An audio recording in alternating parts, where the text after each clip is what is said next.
Welcome everyone to Desperate Attune and to this very special Valentine's Day episode, which I am not GMing.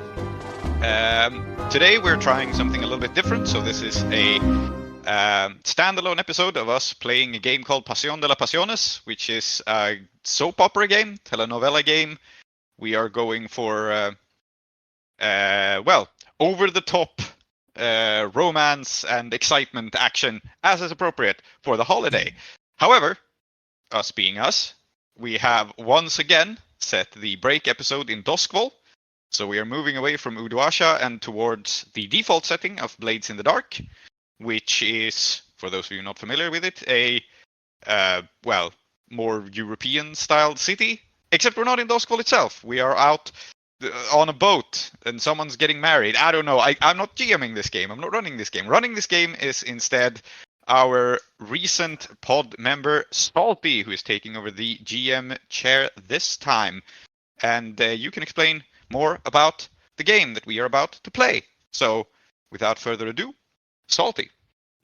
Okay, yeah, thank you very much, Prince. Okay, so yeah, we'll be playing Pasión de las Pasiones, which is, as you've mentioned before, a game very much themed about a telenovela. So I've written up a little playset set in Doskvol about the very distinguished and most eligible bachelor, Lord Strangford. No first name, of course.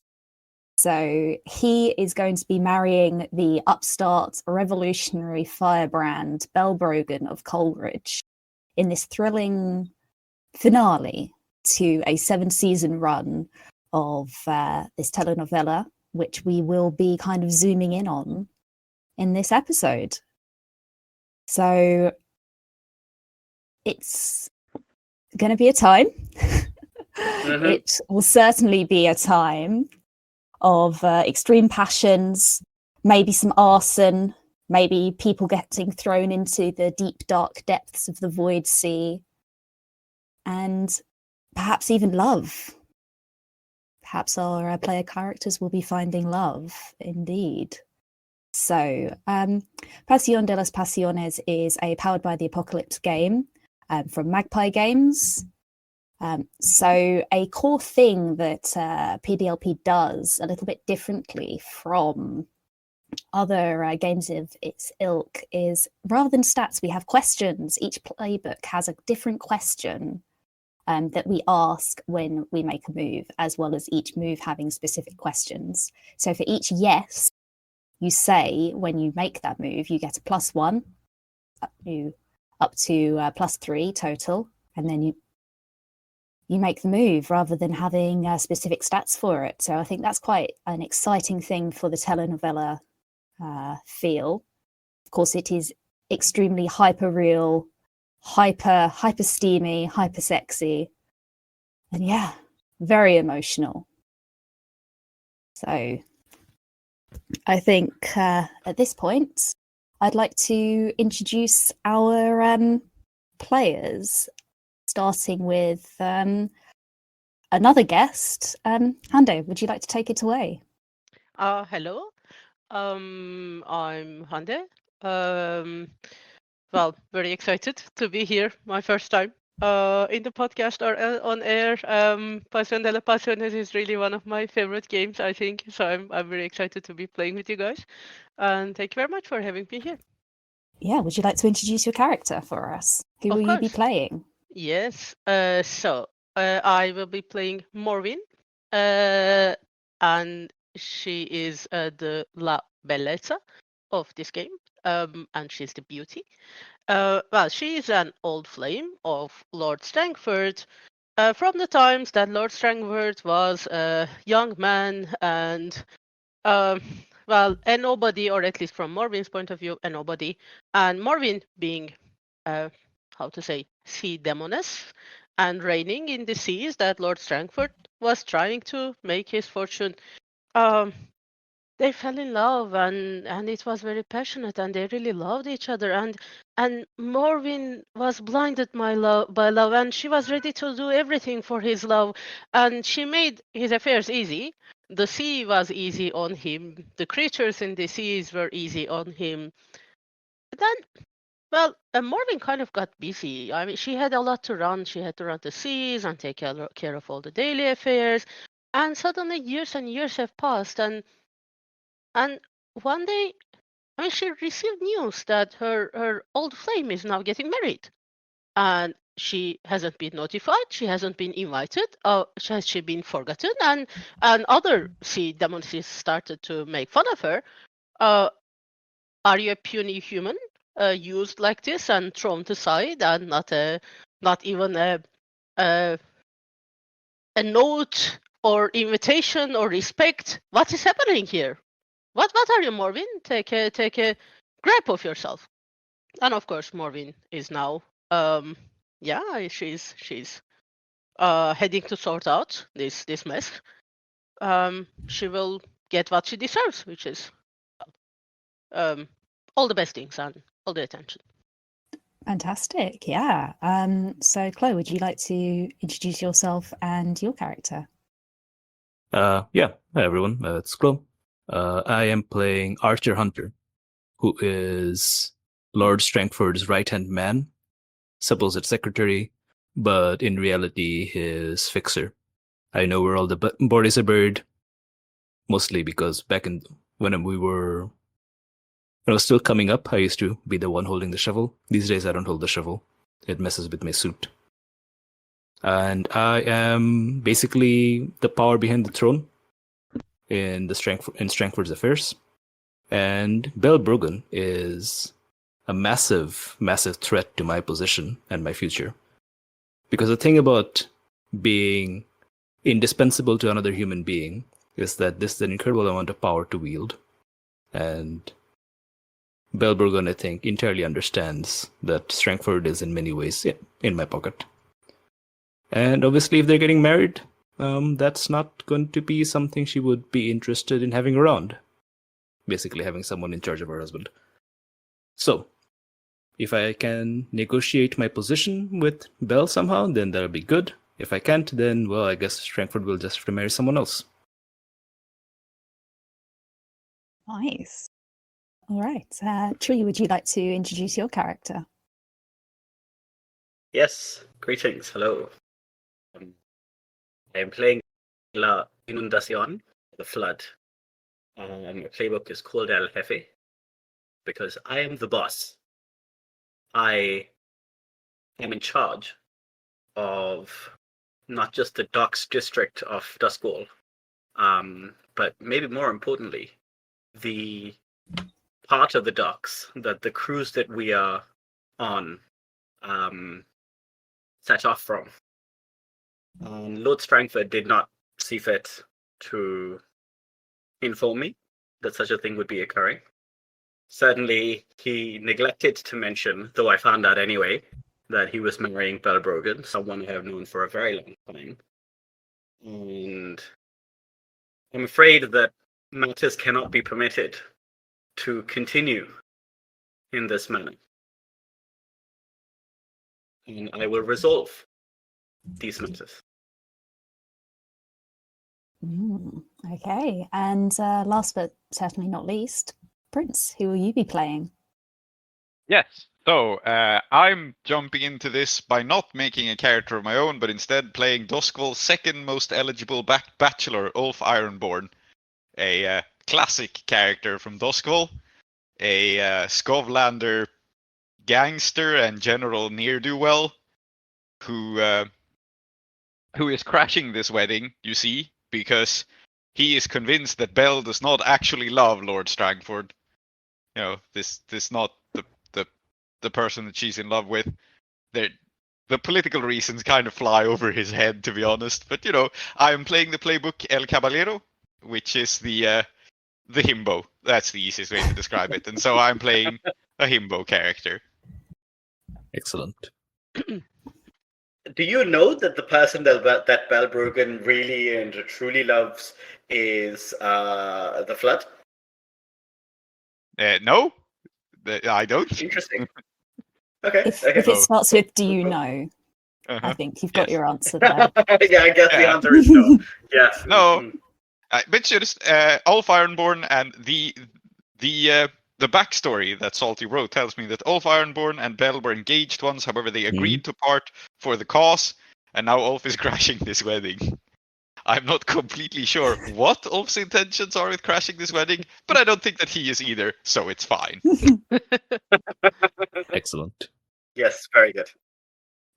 Yeah, and I suppose I should also mention, unfortunately, Aadiyat and Emma have been unable to join us for this recording due to other priorities, unfortunately. So that is why we have our lovely guest star instead.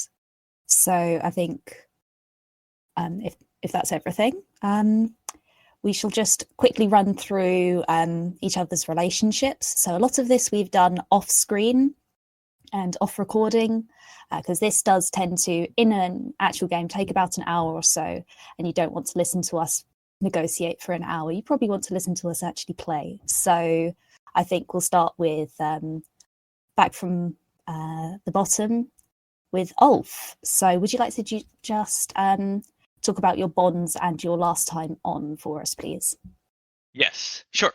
So, my bonds are Archer Hunter is the person I go to when I'm stuck. They have seen your softer side, and I think that we have worked together in the underworld of Duskwall before. Right? He's Strangford's fixer. I have not been at odds necessarily with Strangford previously. Like, we've done the kind of union and negotiations together. And he has helped me solve problems I can't solve by bashing people's heads in. Do you have anything to add to that, Klow? I think that's the relationship I have to your character. No, you're very useful and very vulnerable. Yep. And the Flood knew you when I used to get in trouble. They have seen your harder side, and I think I have actually clashed openly with the Flood from time to time. It's like, basically, I am one of the people in Duskwall who's too badass for him to just outright control. So there was an attempt, and it didn't work out.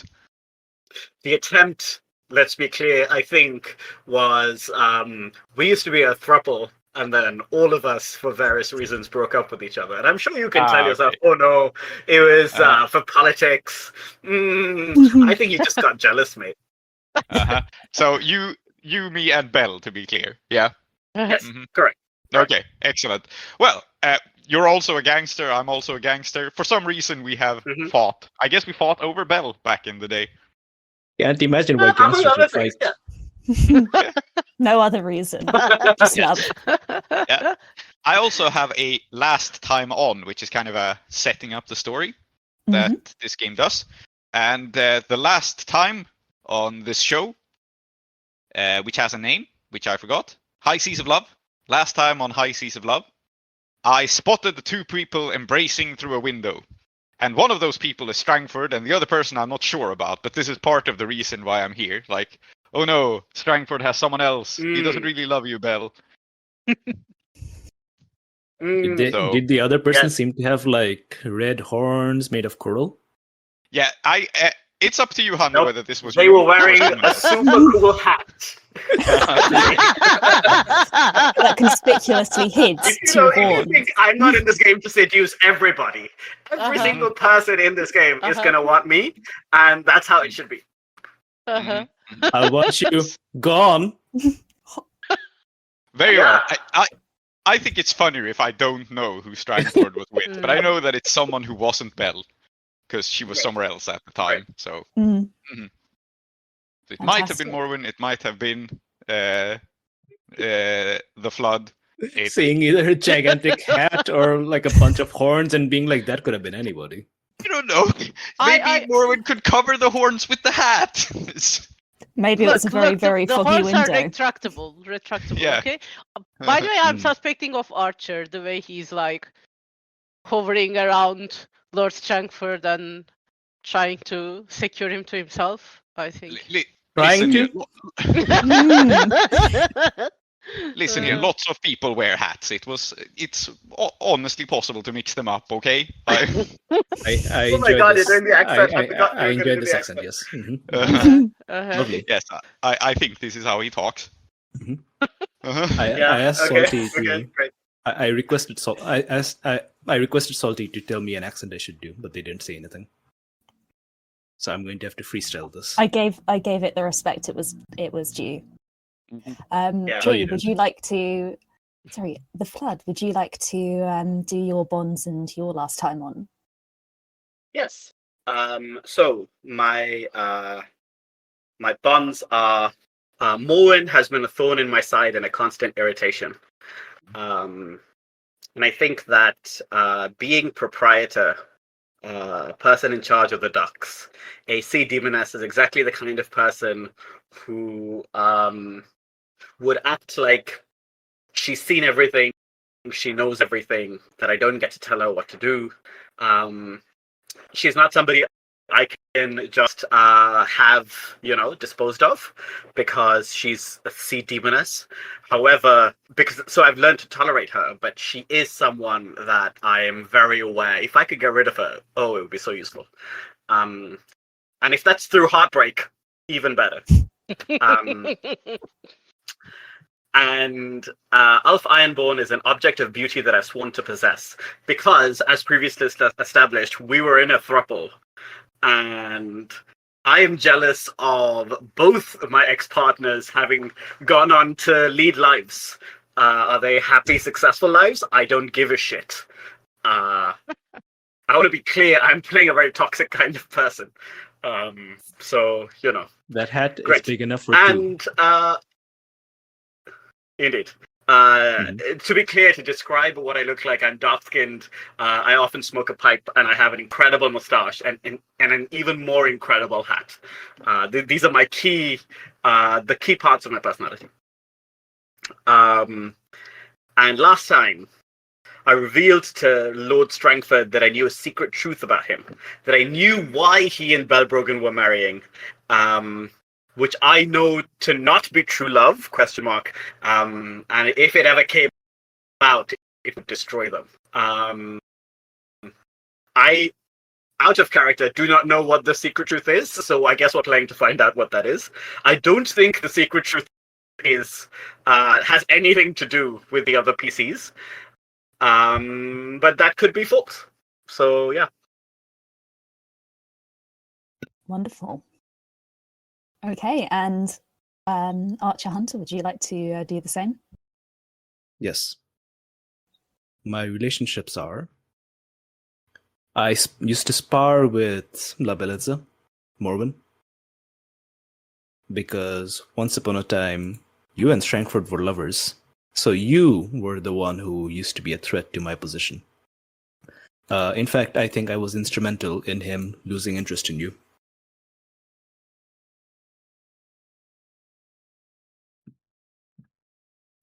Is that all right? Yeah. Yeah, sure. Cool.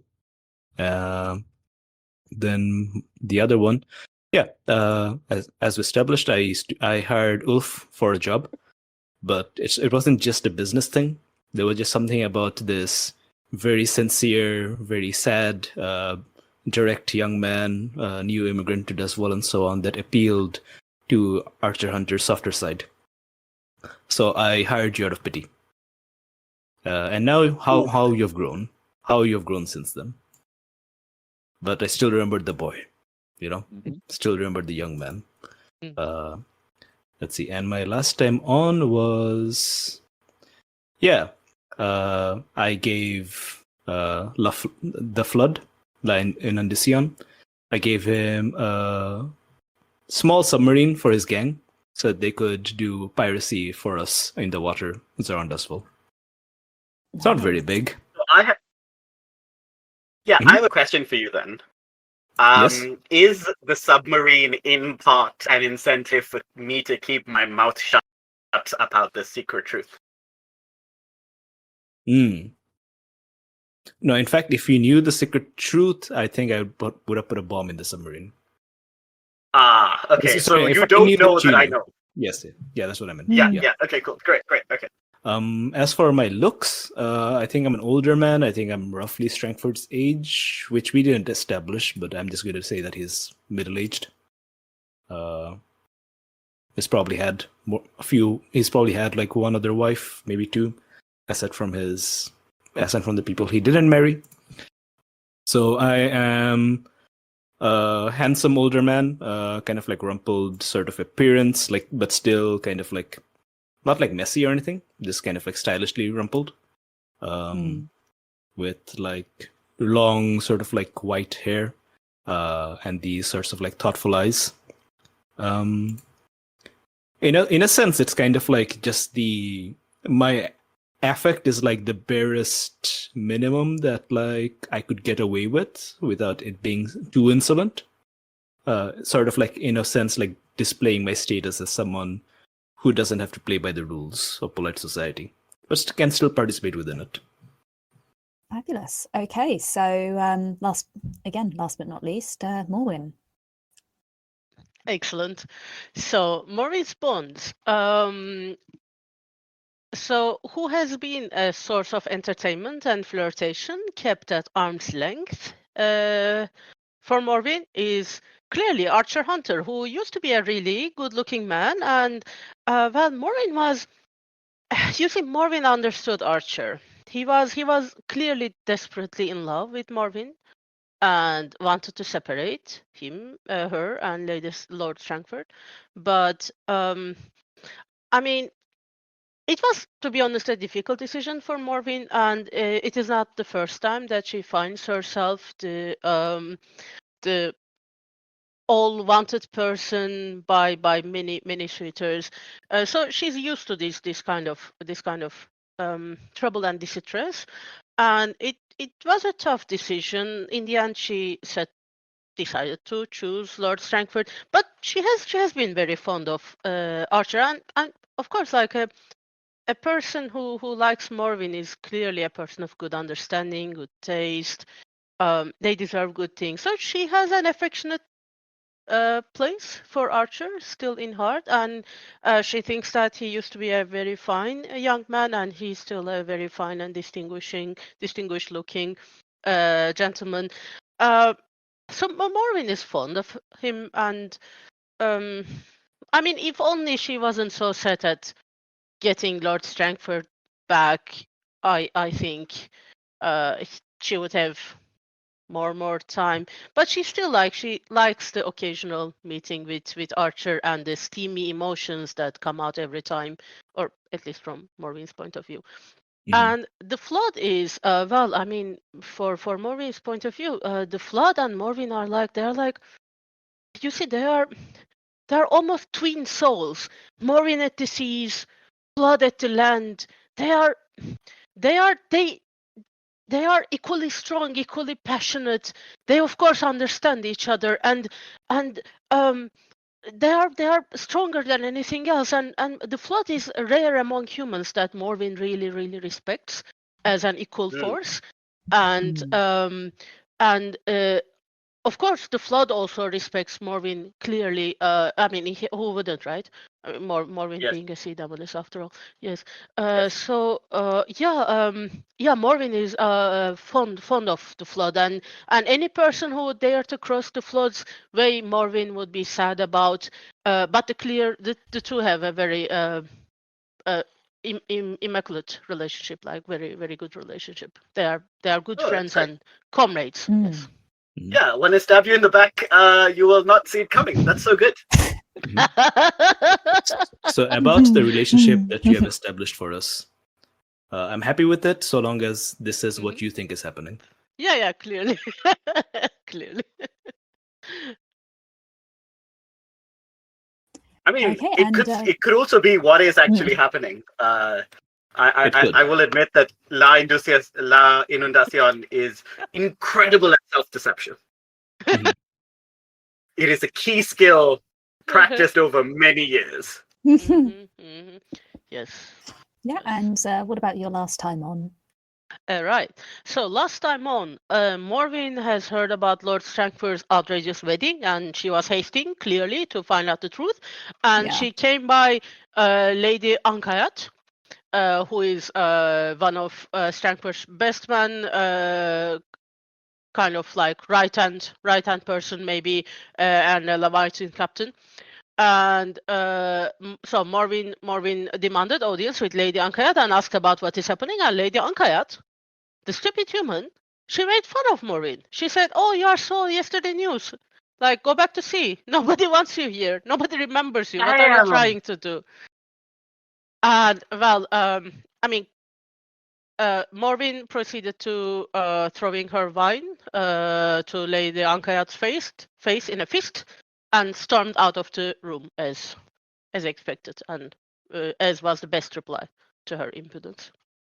Yeah, fantastic. Okay, so we've done all this. Chloe, are you good to go for your schemes then? So your playbook La Doña has a special feature, right? Yes. So, your network. Choose two schemes on which your network has been working. Tell everyone the schemes you've chosen. You may not have more than two schemes. Blah, blah, blah. Yes. Protection is one of my schemes.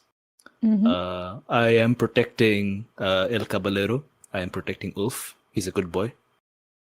We can't let anything bad happen to Ulf. So what this means is, choose a character or thing. They keep them. Your network protects the thing or the person. They will be kept safe from death and serious harm as long as they are under your protection. So my network I think my network is basically most of the staff working in this wedding. Aside from the people who are clearly being subverted and so on. And meanwhile, bring them together. Yeah. You know what? I think I'm going to just I'm just going to tunnel vision on this. Choose two characters. You've convinced society that they not only belong together, but they are together. When they're intimate with another person, you learn of it. Actually, no. No, I'm going to not do that because I think that is, the idea I had for that probably be a bit anti-fun. So in fact, I'm going to go with opportunity instead. Choose someone who has, in your opinion, wronged you. Your network will let you know immediately when they are alone. This is Belle Brogan. Okay. Yeah. Double damn. Yeah. I was going to go with bring them together with Ulf and Belle, but I think the fact that anytime they're with someone else or being intimate, I know about it would end up being too much going on. Okay, yeah. Fantastic. So shall we launch right into it then with our high seas of love? So the pre-wedding preparations and partings and gatherings are all going on the upper deck of this grand Leviathan ship, custom built for the wedding. And we find our main characters the night before the wedding ceremony in the grandest ballroom in Doskville on this ship, this side of White Crown at least. So we shall start with Flood and Ulf. You're on separate sides of the ballroom. It's the night before the wedding, the night where you've all been invited here to celebrate the separate lives of the couple before they pledge their undying love to each other. And of course, in Doskville, undying has a little bit of a different meaning now. So, across the ballroom, the two of you spy Belle, left alone for but a moment by Strangford. So, it's the night before the wedding. The ballroom throngs with laughter and dance, and there's a little bit of an edge in the air. So, I pose this question to the two of you. What is it? Is it excitement, anticipation, hunger? I invite Ulf to go first. Yeah, okay. So, the edge in the air, I don't know why, but this is how Ulf would see it, so I'm going to throw out an Ulf sort of answer.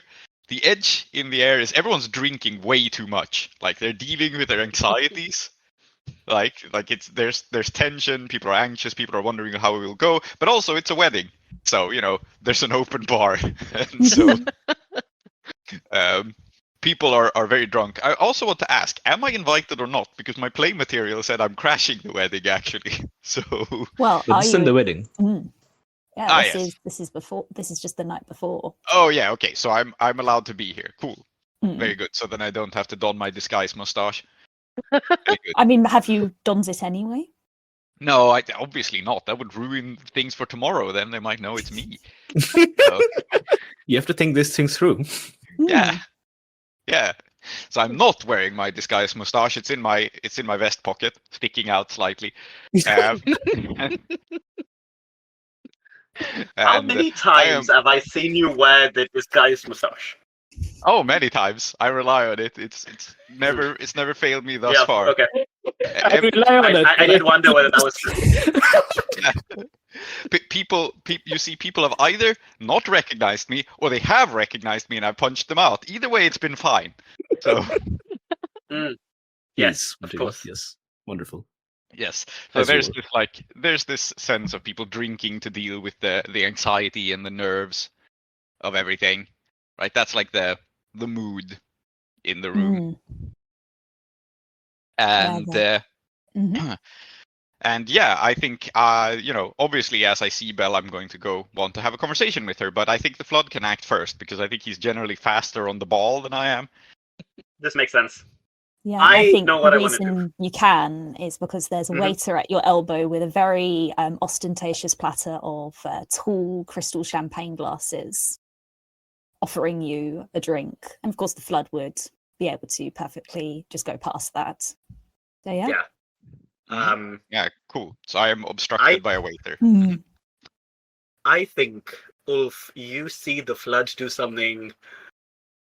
When we were younger, you've seen the Flood do this so many times in much less refined establishments, right? Which is that I spot Belle alone for a moment and I think, why isn't she talking to me? And like I've got a look in my eye which suggests that I have found my moment and I'm gonna grab it. This may be why, by the way, people break up with me all the time, is that I refuse to let them, just hang out. I, in fact, walk past, just pick up a champagne glass, down it, put it onto a different, waiter's tray without even, breaking my stride. And I go up to Belle, and I will say, "Hello, darling." And she's Belle, looking radiant as always, red hair, perfectly coiffed in this elaborate updo that you've seen her do once before, and that was for your first date together. She startles. Oh, you.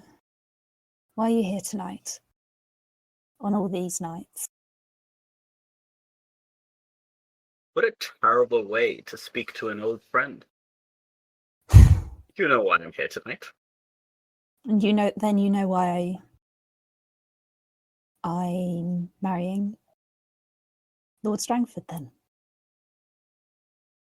I know very well why you're making such a idiotic decision. Of course, totally in character for you.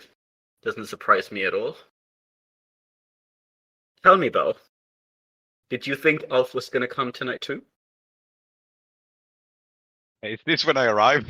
Yeah. Yeah, I you think should. this is probably- Yeah.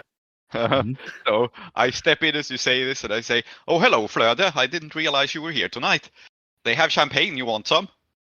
And I will shove a champagne glass in your face. Oh, I can't pronounce your name. I've never been able to quite. Lada? Yes.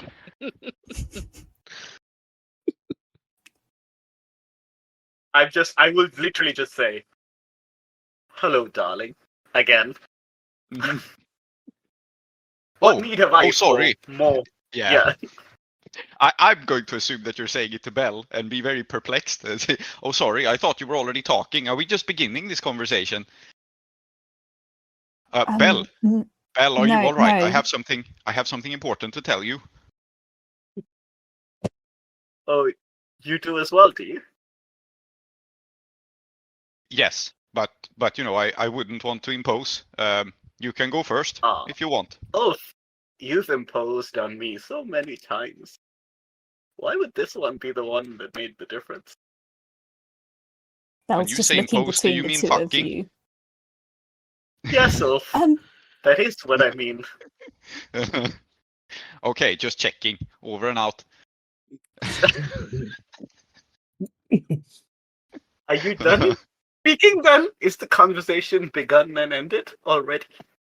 Well, you I don't had want something important to say, so I figured you would say it first, and then I'll say the important thing I have to say, which is more important, but that's why I'm letting you go first. It just seems like gentlemanly. And after you're both done your thing, I'm going to do a thing.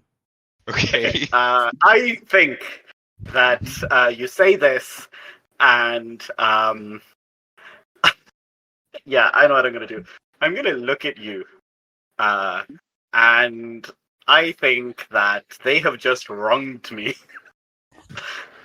So I'm gonna strike out at you. Okay. So the move says, because you think that your thing is more important than my thing, what the fuck do you think you're saying? Excuse me. So I am going to look you straight in the eye, and I'm going to say, 30 years. You still think you're more important than me, do you? You. Yeah, make the move, I think. Yeah. So Yes. you are certainly so you're striking out at someone with voice or violence. So Yeah. have you caught them off guard? Ulf, are you off guard here?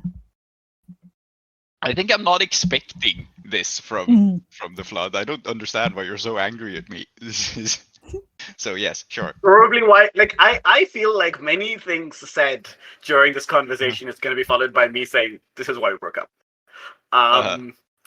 So, yes, I guess the answer, yeah, okay, this is why we broke up, yeah. And I certainly feel that they have just wronged me. So it seems like a +2. Yeah, and are you taking control of the situation for your playbook question? Oh, yes, I am taking control of the situation. Yeah, sounds like a round of +1. So yeah, go ahead, Yeah. +3. Excellent. And I will just flag that Belle will probably take this opportunity to get the hell out of whatever's going on between you two right now. Good. I rolled an 11.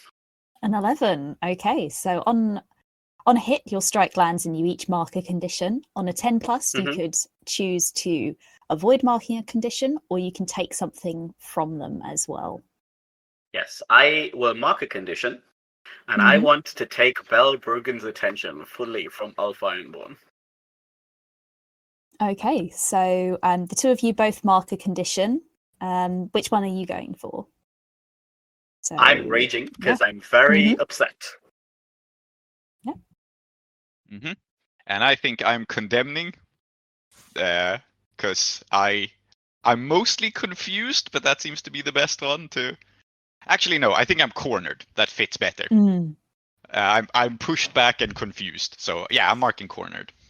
Yeah. So I feel like what's happening here is as you're striking out with your voice or violence, the three of you find yourselves backed into a corner, and Belle inserts herself between the two of you, and she grabs your wrist, Flood, and she goes, "Not here, not on the night of my wedding. Please, if you've ever loved me." The night of your fucking wedding. The hell are you playing at, Belle? I'm doing something good for this city.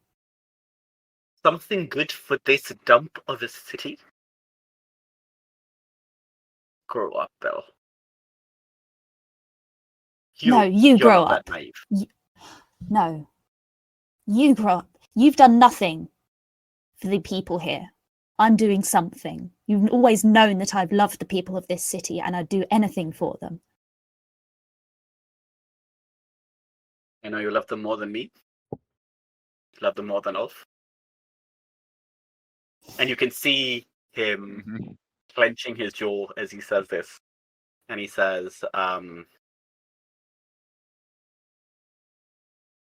but you and I both know this isn't about helping the city. Never gonna happen. And then I'm gonna give something away to Ulf, maybe that if I wasn't raging, I wouldn't.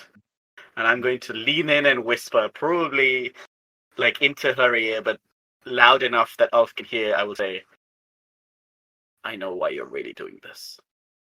Oh yeah, she's sandwiched between the two of your bodies. And this would be, if you weren't so close together, Ulf couldn't hear this. Yeah. But you hear every word loud and clear, Ulf. And you can feel Belle's heart beating like a rabbit. She's trapped in between the two of you. A blush rises to her pale face. And she's anxious, yes. But she's certainly kind of into this. You've probably had this... You've been in this position before, yeah. I'm going to cut in. Is a move about to be made? Because if not, I know what happens at this moment. Depends. I think it's fine. I don't have a move, but yeah, I think... Okay. Yeah, go for it. I'm going to do something, but I don't know if it's a move. So Yeah. you can Because act I first. think this is the exact moment where my move makes sense. Which is, as Belle is cornered by her two former parentheses question mark end parentheses lovers, her eyes dart out and make contact with mine as I am standing at the edge of the ballroom with my champagne glass, looking at the three of you. And what is happening here? I would like to spot something out of place. Yeah, of course. When you try to spot something out of place in a social interaction or someone's personal space, roll with questions. I am making eye contact with Belle Brogan, and I wish to understand, what is this juicy situation? Okay, so have you been intimate with this person recently? Fuck no. Are you free of other distractions? Yes. Right now you are, yes. This is absolutely my top business at the moment. My top business. Sorry, and I have two questions, in fact, that I can use because of a move or two. So my default is, are you keeping your hands clean? Which is fair enough. But I think the second one is much more interesting in this situation. Are you taking advantage of someone's shame? Yes. Can't believe Belle Brogan would be ashamed of the two gangsters she used to sleep with. Yes. So 2d6 plus 2. And let's see what happens. That is 7. Ooh, a 7. They can ask me a question too, which is why I specifically wanted this moment when our eyes are locking. Because that means she can ask me a question as well. Yeah. So, my question is, how does Belle Brogan feel about her two lovers? Like, how does she feel about these two men? What exactly is happening? I want to get a perfect read of her. Yeah, so right now, she is angry that they've come to her on the eve of her wedding. But she's also... You come to me on the eve of my wedding. Sorry, please go on. I couldn't resist. I was baiting it. Yeah, you were. Yeah, so she's angry, but yeah, she's also pretty lustful right now. She's not going to do anything stupid. She's not going to jeopardize her relationship with Strangford. But she could be tempted to. Certainly, the feelings are there. Excellent. And of course, she sees me looking at her, and she sees me studying her, and she can see something in my eyes too. I am also open in this moment. What does she ask me? She is going to try and figure out, what are you planning right now? So the literal answer to this is that I'm not planning anything at the moment. Like, I've just received the information and I have not built a plan yet. But I think she sees that I am absolutely going to use her past and her present desires against her to scuttle this wedding. I think she's is aware that I am her enemy anyway. Yeah. But now she knows. She can see that she has been essentially ammunition has been handed to me. I was going to say she handed me ammunition, but it's not really her fault, really. Out of character, I mean. Yeah. It's these two idiots.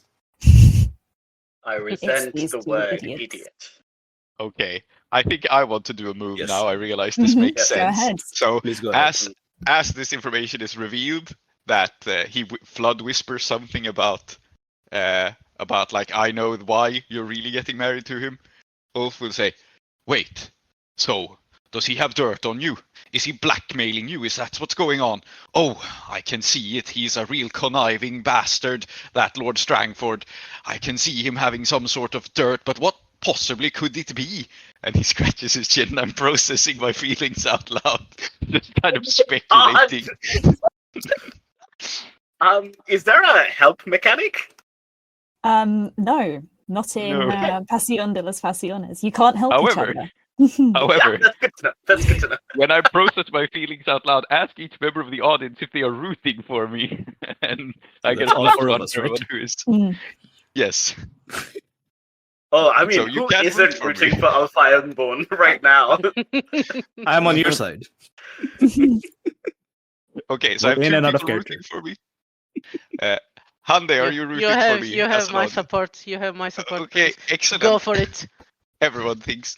Okay. No. What Ulf is about the doing GM? I think the GM should count, I have a max of 3 Okay. anyway, so Yeah. but we should know if the Mhm. GM's on your side. is the GM on my side here.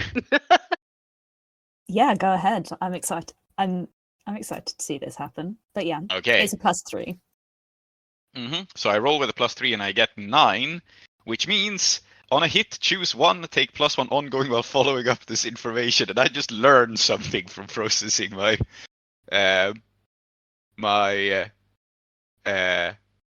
okay, yes. Yeah. Feelings, yes. Obviously, Flood and I are on the same side here. Like, he insulted me, but clearly we're on the same side. So, the audience tells me how to get Flood to Lord Strangford so he can confront him Oh, but yes! with this information. This is too perfect What a silly because move. as you Yes. are processing your feelings out loud, who else Mhm. but Lord Strangford's talking to a very familiar shape who you might very well have seen through a very foggy window a couple of evenings ago. Orwin, you've managed to intercept Lord Strangford on the dance. Who was the one to ask for the dance first as you're twirling together? He's clearly trying to make his way over to Archer Hunter, but you've intercepted. So, floor is yours. Right. So, so I think it happened like this. Well, Morvin was clearly eyeing the situation from the door, because everyone knows that if you are going to appear at a ballroom, a wedding place, you must have a good entrance. I mean, if you flunk on the entrance, then you are never kind of recovering from it, right? Yeah. So she was kind of like hiding a little bit, like checking inside when is the best time to go in, is there a moment? And her idea was kind of like to make this grand entrance, like flang the door open and walk inside. By the way, Morvin is like, I mean, Belle has red hair, so Morvin has even redder hair, completely red hair. And clearly you need to one up Yes. the bride a little bit. And Yeah. A little At bit, least- huh? Okay, at least interesting way to it's phrase not that. a white dress. It's not a white dress yet. No, Hmm. she has a red dress because she decided that a white dress is a bad idea anyway, and a red dress always looks better. So she has very red hair and not quite matching, a slight tone difference, but still quite a red dress. I think like this, like quite like Hollywood red carpet style, shiny, glittery all over. So she was kind of like ready to flang open the door and make the grand entrance and shout and get you all the attention. Where Lord Strangford, who was also on his way to the room, kind of he caught her, right? So he was like, Morvin, what are you doing here? And Morvin was trying to, no, Meriwether, you're not you're not shutting me off this time. I will come in and they will all see me. And then I think Lord Strangford kind of had to like pull her in a dance, talking in this like hushed tone, saying, Maureen, what do you think you're doing? Why did you come here after so many years? You were lost, you were gone. What's happening? And I think like they are kind of like in that like and maybe Lord Strangford is kind of like trying to get her to a reasonable state so he can like kind of like place her to a corner and then like go talk with the people. But yeah, Morwen doesn't have any intentions of being confined to a corner. So she took the opportunity to kind of roll Lord Strangford to a grand dance in the middle of the room, and this is of course like it's a slap on Belle's face. Let's accept it. I mean, it's her wedding, and Morwen has her intended, and she's dancing. Dominated the the groom. I have to say, yeah, I think I'm making a big entrance after all. Yeah. So we'll resolve that. That's what we see when we look over, correct? Yeah, so that is what you're going to need to do to get Flood to Strangford. You're going to have to waylay Morwen. But unfortunately, Morwen has just made a big entrance. So would you like to read that off? Yes, let's do. So, okay, when you enter a room ready to make a scene, roll +1 for each person in the room with whom you have been intimate, up to a max of +4. And then let's see. So it Lord Strangford clearly counts. Archer fully counts in Morwen's mind, but I don't know how Archer sees that. I mean, No. that's no. Oh, that's so sad. How about Flood? We have been great friends and we have been comrades in each sense. So that's I think unfortunately Flood does count because you have seen. I think it's impossible in a way. Man, maybe this is revealing. It's impossible in a way to not be intimate around the Flood if he feels he doesn't have absolute power over you, because you will see him seethe, be jealous, right? And be unable to do anything about it. Excellent. So yeah, I do think that like you have seen this side of him. This is partially why he thinks you're a thorn in his side, by the way. Excellent. So +1 from that. Well, with Ulf, Morwen didn't yet have the chance to get his acquaintance, but he looks a very dashing young man. So I think she will still like make a note in her mind, but unfortunately we are unable to count him yet. So I will roll with a +2. Yeah, +2 is good. Oh, nice. That's a 9. 9. Very good. So on a hit, anyone you've been intimate with is surprised, frightened, or confused. Yeah, so unfortunately, as you turn to look, Blood, who is it but that damned sea demoness herself, looking ravishing, absolutely ravishing, and Lord Strangford in her arms, completely surprised. So it's up to you whether you're surprised, frightened, or confused. But unfortunately, you've not seized control of the room. Yeah, I'm surprised because I don't think I knew that these two were old lovers. And yet, having just been in this situation, I know what it looks like when someone is in this situation. And I am going to grab Ulf by the wrist, and I will just say, what the fuck is she doing here? Oh, I just figured out the big secret you have. I think it's the same secret as mine. Don't worry, Flada. I will deal with it. and then I will shake you off. No, don't Yeah, you're stunned by Morwen's beauty. I am storming off. Yeah, no, 100%. And double, unfortunately, you have loads of experience shrugging me off. I don't know what to do with that. See, I have just figured out, I was wondering about the big secret and how I can get you to Strangford and how I can get you to confront him, and now I've figured it out, kind of. So I'm Yes. going to go over and speak to Morwen and intercept her before she can get to Strangford, if that is possible. Oh, she's already got to Strangford. Well, then He's I will have already, to yeah. intercept. Then I will have to intercept him, I guess, or I'll. I guess Yeah, I'll. I mean, they're intercept dancing their in the dance. middle of the. Yeah, they're dancing in the. Okay, I'm middle gonna of the grab a ballroom. partner Mhm. and dance in next to them. That's how you do this elegantly. Oh. I don't think Ulf is entirely without graces, right? You don't just walk onto the Yeah. dance floor. Yeah, I mean, I'm gonna grab someone. there's probably. It's up to you, Archer, if it's you, because you've just seen Morwen Yes. grasp a hold Yes. of Lord Strangford into her talons. Yeah, excellent. I was going to head towards Belle, but I think this is better. Yes. So, Ulf, do you need a partner? May I have the honor? Oh, yes. Thank you. That will be perfect. Thank you for listening. You've always been so helpful. Come on, we need to maneuver around the couple a little bit. I have information to tell you. I'll say it. Oh my god, they're friends! Of course they're friends! Oh my god! I'm gonna sweep you out of the dance floor. Don't worry, I'm helping. Ulf, always keeping your ears open. Love that. Tell me, what have you learned? Well, I say as I sweep you out of the dance floor, and I want to get up next to Strangford and Morwen so that they can hear this as well.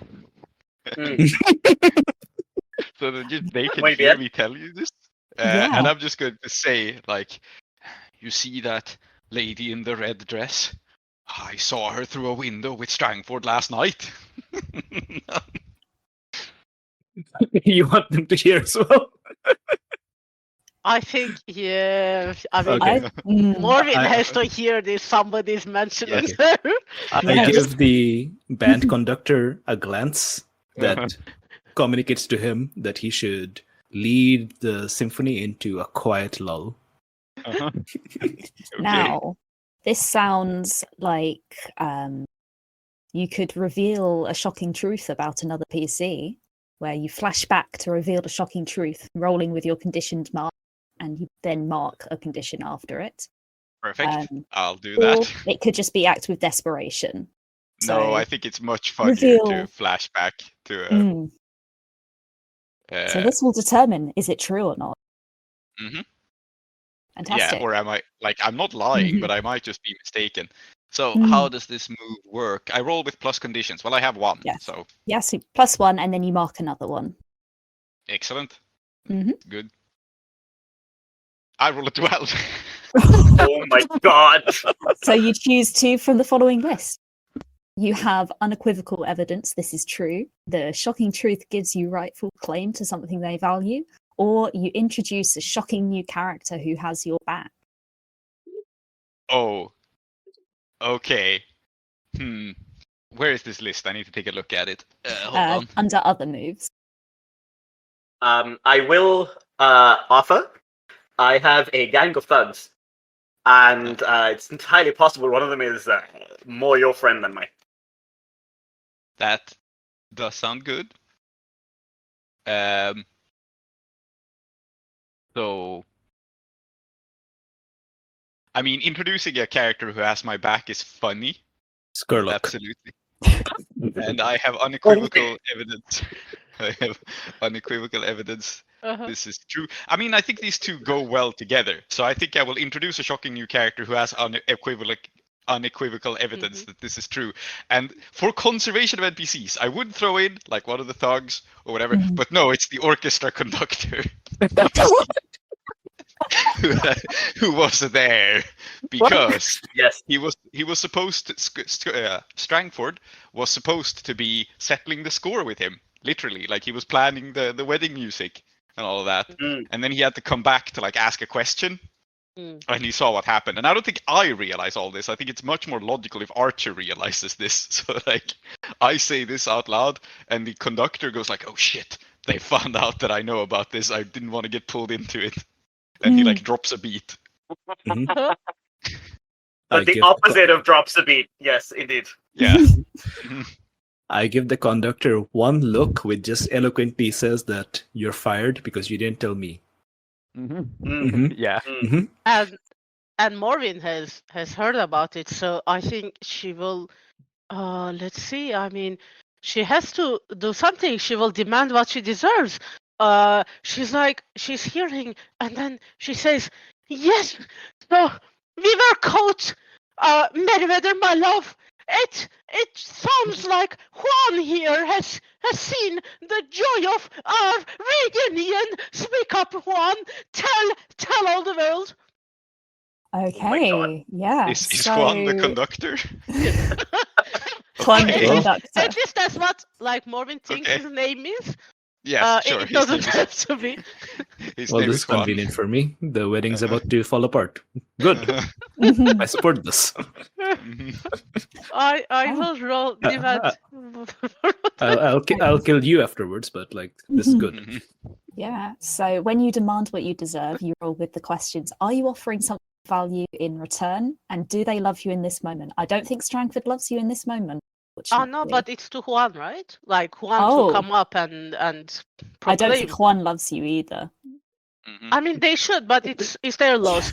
But I'm absolutely offering them my good feelings about them.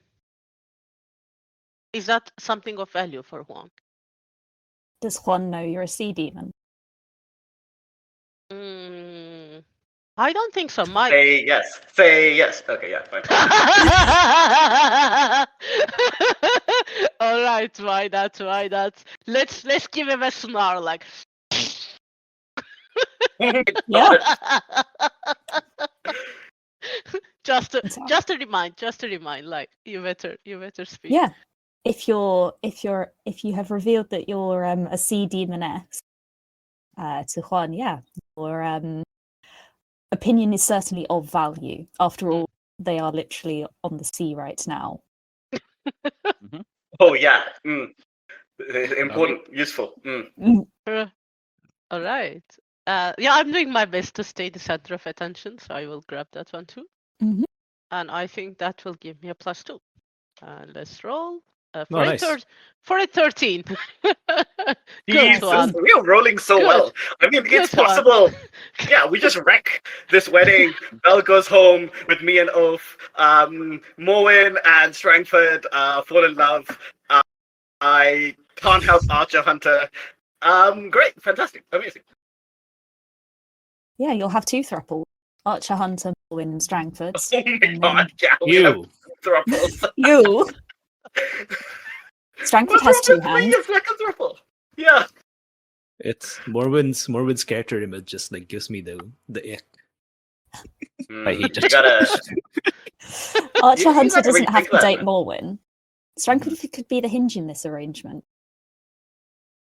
Okay, yeah. Yes. So on a hit, the target of your demand, so if targeting PC, I'll choose, chooses one of the following options, and then you get to choose on a 10 plus which one they can't choose. You've removed that option. So Strangford can concede to you, refuse and escalate, or run away. This is Juan again because like I'm Oh, sorry, targeting yeah, him to Juan. kind of like Mhm. speak on my behalf. Yeah. And clearly I'm removing the option that they refuse, because who are they to refuse me? Like they can concede to me or they can run away like a rat. In that case, I will find and hunt them later, but after I'm done here. Yeah. Suddenly What the are center you of demanding, attention. What are you demanding Juan do even? I'm demanding of Juan to say how Lord Strangford and I were clearly in embraces of love and Okay. blind to the rest of the Mm. world, and how he was enamored with me and things like Okay, that. well, good. That's what I wanted too. Everything is going great. Mm. Unfortunately, Juan suddenly on the spot flees the situation. The Damn. conductor's baton clatters to the ground, and Strangford wrenches his arm away from him. He says, "You've made a scene already. Get out!" Belle, yeah. The flood, though, Belle's still in your grasp, and she is transfixed. by Everybody this. has this, right? Yeah, Oh yeah, yeah. This is the Yeah. room has gone quiet. You can, you oh, can shit. definitely hear that baton drop. Everybody's looking at us now. Fuck. I can't just. Okay. Oh my god, I know what I'm gonna do. Everybody's looking at us, but I don't give a shit. I'm still leaned inappropriately close, and I will just say, he can't even stay faithful on the night of your wedding. And you think he's gonna keep whatever deal he's made with you? And maybe I need to do more here, but what I want to do is express my love passionately. I think what I want to do is be I like... think you can... So, at the moment, the attention's on Strangford and more, but you can certainly grab everybody else's attention by pulling Belle into a passionate embrace, if you so wish. Yeah, I think that's what I'm going to do. Yeah, I say this. Yeah, we're playing a telenovela. Can it be that though the orchestra conductors run away, the rest of them will now start playing something else because they're just so nervous? Yeah. And I want to try and I'm going to start dancing right? with her. Yeah. Yeah. Oh, excellent. Yes. Correct. That's who they are. Very good. Yeah. Thugs of the orchestra. Yeah. Fantastic. Yes. So I want to go straight into an intimate dance while everybody is dumbstruck from somewhere you can't see where. There's a spotlight, and it's straight on us. But I think that you can see there is someone missing, and the someone missing is Ulf, who would normally also somehow be dancing with us. I don't know. But he's not here. So, yeah. Can I roll to express my love? Yeah, so you can certainly express your love passionately. Yes. Are you dressed to impress? I think everybody yes. here It's is. her wedding. Yes, Are you yes. kidding me? Look at This is my best hat. Look at the image. That is an impressive hat. And do they believe that Yes. you are single? Yeah. I mean, yes, but I also, with any luck, won't be single soon. So, there's that. Okay. And So are you that's taking plus control 2. of this situation as well? Don't forget. I sure. So? Okay, so it's plus 3 again now. I mean, it's really good to roll high. It's also sometimes nice to roll badly. So, I'm just saying. Roll 2d6 plus 3. 7. Nevertheless, a 7, so it's something. Yeah. Your target gives themselves to you if it reveals a secret they probably shouldn't. I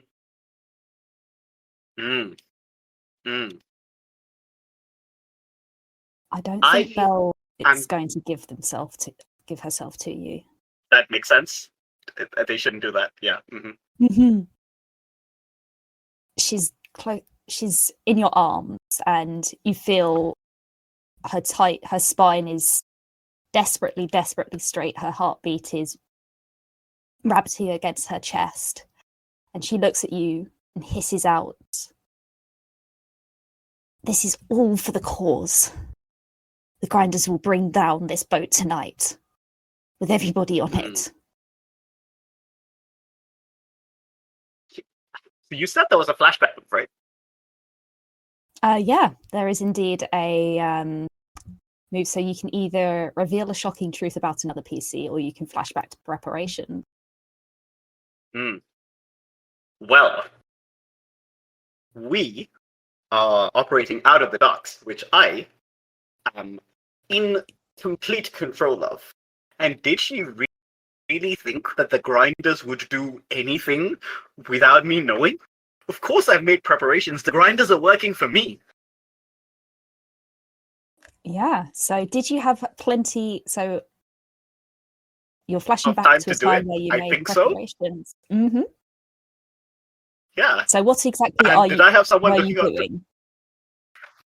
Okay, I think that I caught wind of the fact that like the grinders were the ones who were being like employed in order for Belle to do this like thing, whatever it was.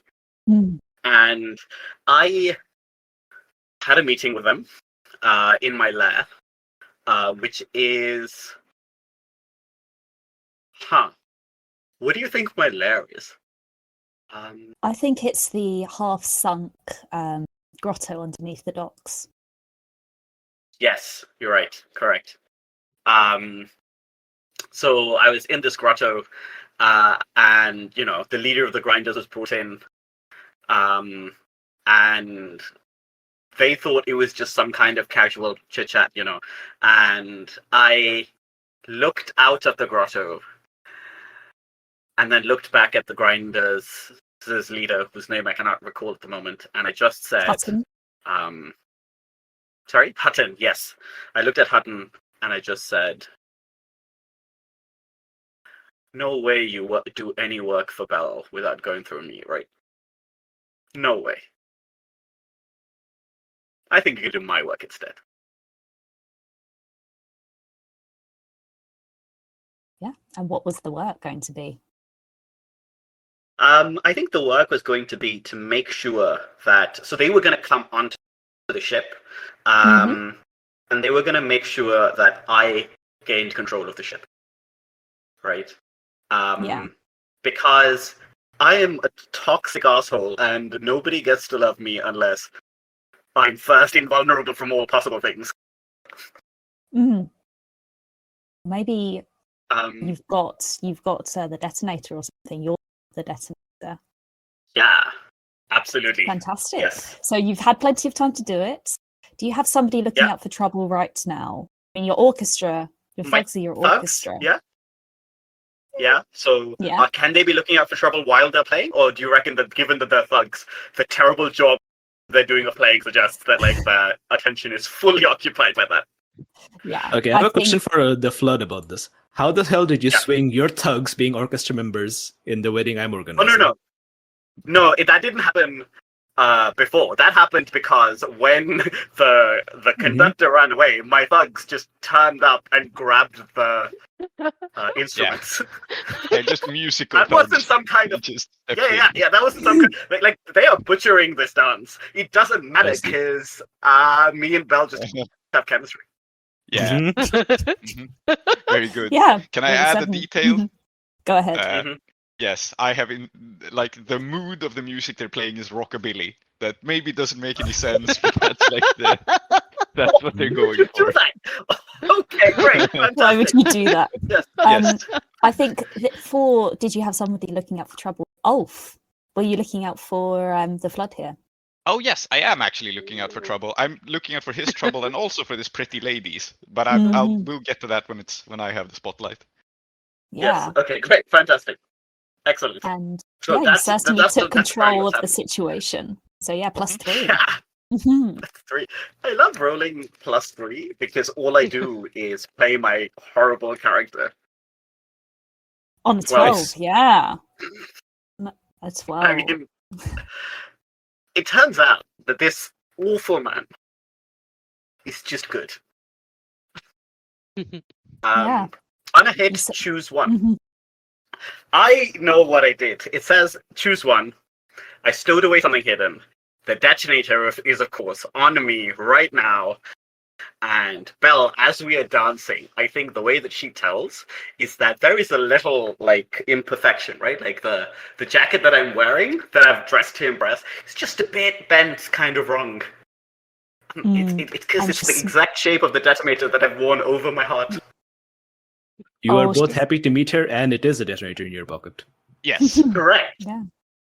She smooths her hands down the lapels and she catches that very distinctive shape, and she steps back from you. The distinctive detonator shape. This distinctive She made the detonator, so presumably she would know. It's not the first time she's touched a detonator in a man's pants. It's in my breast pocket because it's over my heart. Sorry. I want to make this very clear. I'm incredibly melodramatic. I am substituting your fiction with mine. Yeah, no, yeah, like, indeed, yes. Yeah. So, Ulf, you, from where you and Archer are, Oh no, I I have left assume, him. yeah, you have left Ulf Are you on the following dance Lord floor alone. Strangford? Yes, of course.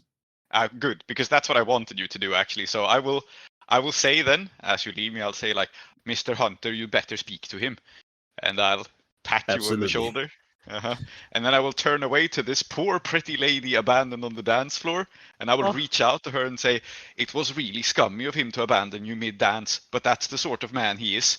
He just loves women and then abandons them. He's no good. I'll dance with you.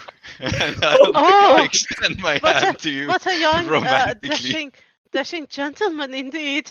Oh well, I mean, Maureen was like she was completely deserted on the dance floor. Her partner left. The spotlight is on another woman. It's like Maureen is like having a really really bad like final like Uh-huh. 4 minutes, and she's like I- super furious. Yes, I just met you, but I'm going to invoke my I'll protect you move now because you're another poor innocent woman who Strangford has made promises to and screwed over. So clearly you need protection. I insist that this dance move occur.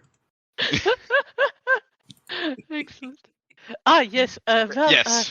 I mean, of course, I accept your protection and attention. Oh my. And I will pull Morwen into dance, and of course I am doing the Lindy hop because that's how all Ironborn What? dance. Why are you like this? Why am I in love with you? Oh my god! Because he's don't know. charmingly, so That just so sounds like a charmingly. you problem. I think Morgan takes the hit immediately. She's like, "Oh yes, we are grabbing the attention back. Oh, that's a really good move." She starts with like Lindy hopping with you, and like yeah, like they. I think they will now get the spotlight, right? I mean, they are clearly the best couple in the room. Mm, I listen. I just didn't want to leave you humiliated on the dance floor. I just want you to have a nice time and forget about that jerk Strangford. This is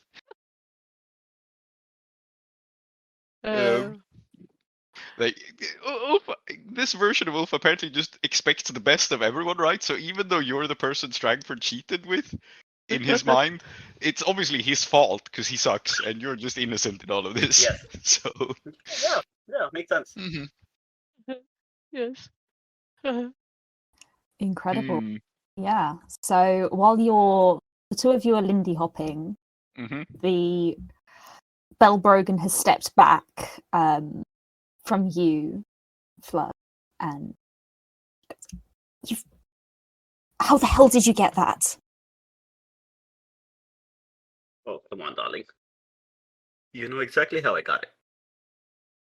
You think And I think Hutton this can do a is job? certainly close enough to more and for them to overhear.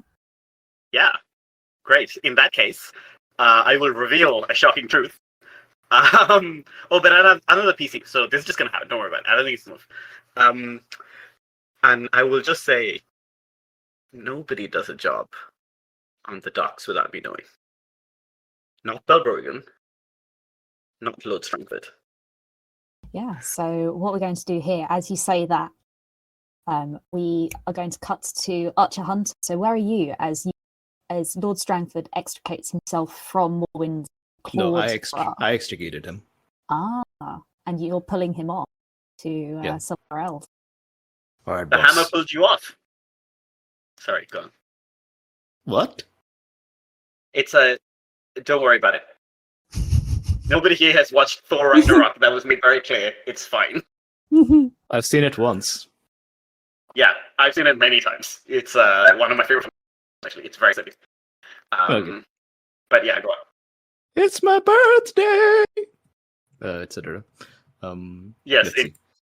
Yes, I pull him away and say, "All right, boss. Things seem to be heating up a bit in there, huh?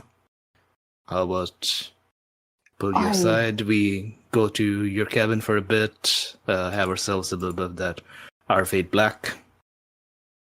And He's kind of dabbing his face with with his this- handkerchief. no, with my handkerchief. Your handkerchief. Yeah. And You think looking Lord at- Strangford carries his own handkerchief when Archer Hunter's there to give him his handkerchief? No.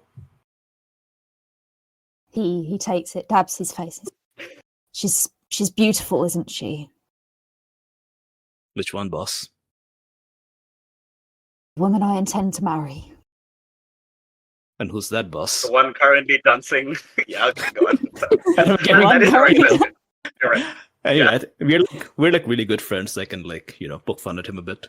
So, and which one's that, boss? Seems you're a bit topsy turvy today. Mm. I'm leading him I- towards the cabin. Mm. Yeah. As he slumps into the captain's chair. Mhm. Oh, Mr. Hunt, Archer, if I may. Yeah. He calls me Archer anyway. He doesn't need to say that. Yeah. Mm-hmm. Please continue. Does he call you Archie? Mhm. Oh yeah, I think that works when we're in private. Belle is the love of my life. You don't understand. She is You are. everything. She's What? everything to me. But I can't deny that the sea still calls. I don't know if I could tie myself to Dosk so easily as she has. And he's got his hand on his brow, looking into the middle distance, broodingly.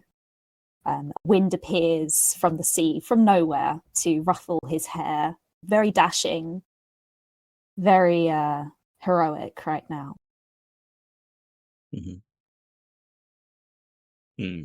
I think I hand him his glass of. We're going to call it whiskey, but it's not whiskey. Mm.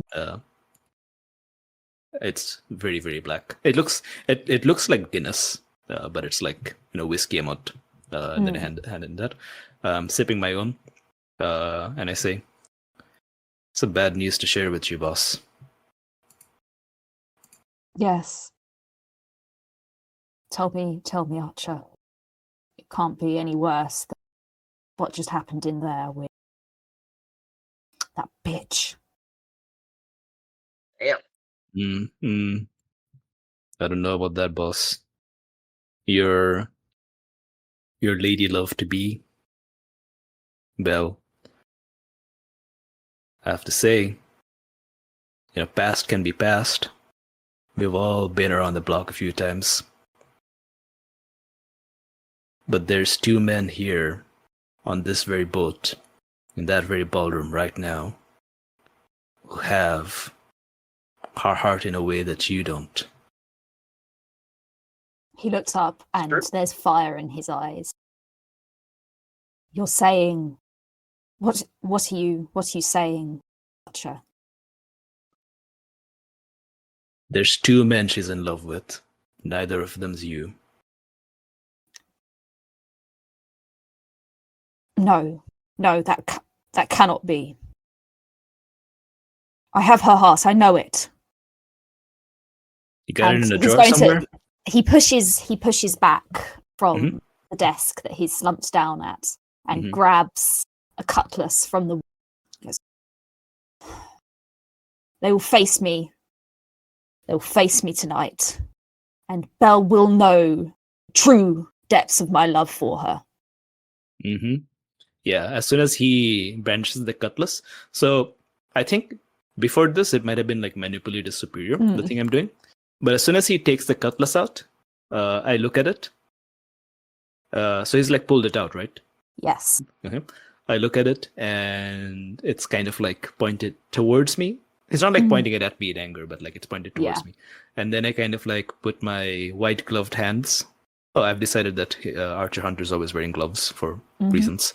And he's going to take the point of the sword and he's going to push it aside. And he's going to say as calmly as possible, despite the fact that he's really, really worried. He'll say, "Now, boss, sticking a sword into a man's heart, it's a good way of stopping him from interfering in your business. But it's no surefire way of making sure no one's gonna love him. It's not gonna win her heart. And I thought you didn't want These him two- to win her heart. well, let me finish. Okay.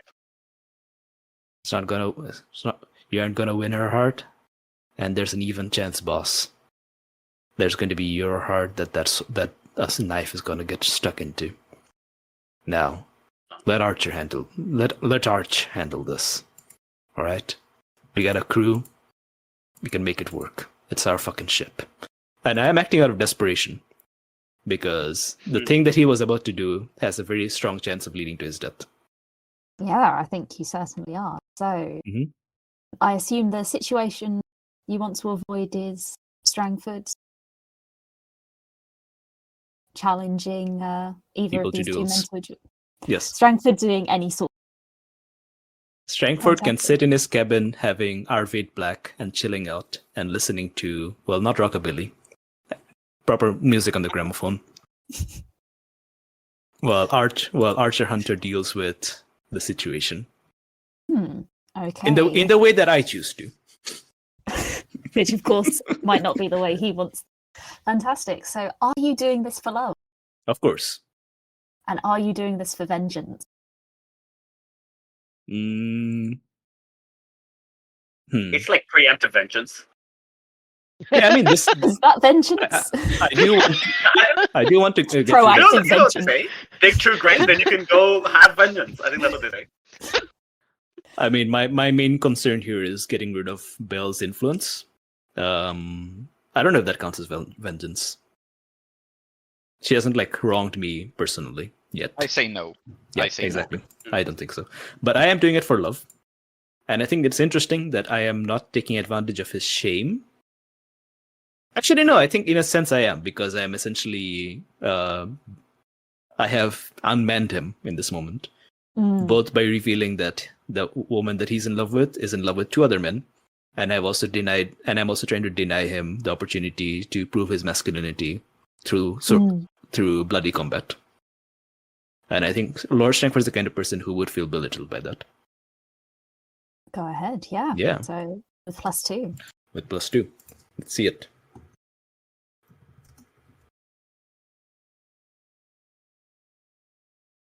There's a 5. I think Strangford straightens up and sheaths the cutlass, says, Arch. And he's getting very close to you. You've been like a brother to me, and I love you like such. Let me deal with this. Please. And he is going to leave you alone in his cabin. And the face you see peering around the door is this very pale, red-haired a red-haired man, Belle Brogan, bride's brother, who is equally as manipulative as you, who has much reason to He's just want this wedding manipulative. to go on. So he wants this wedding to go on, right? Yeah, and he adheres himself to Strangford's side, whispering what into his ear you do not know, but it seems to fire the man up.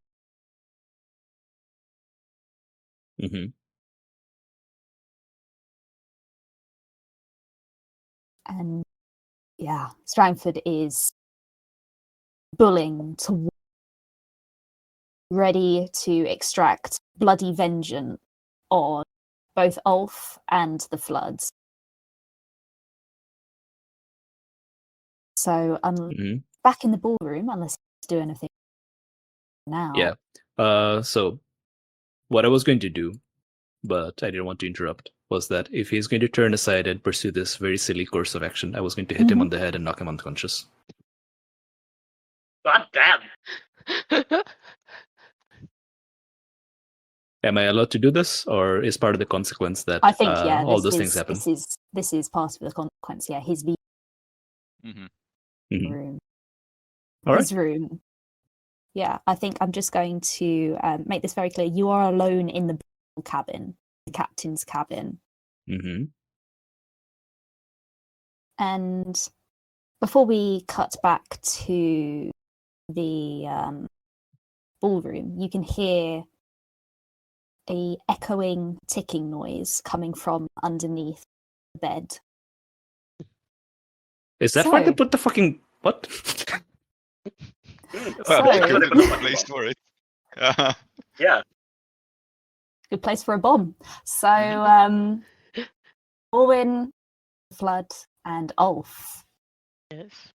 You have moments before Strangford is going to come through those double and challenge two of you to a duel, and then probably do something just as desperate to the other one of you.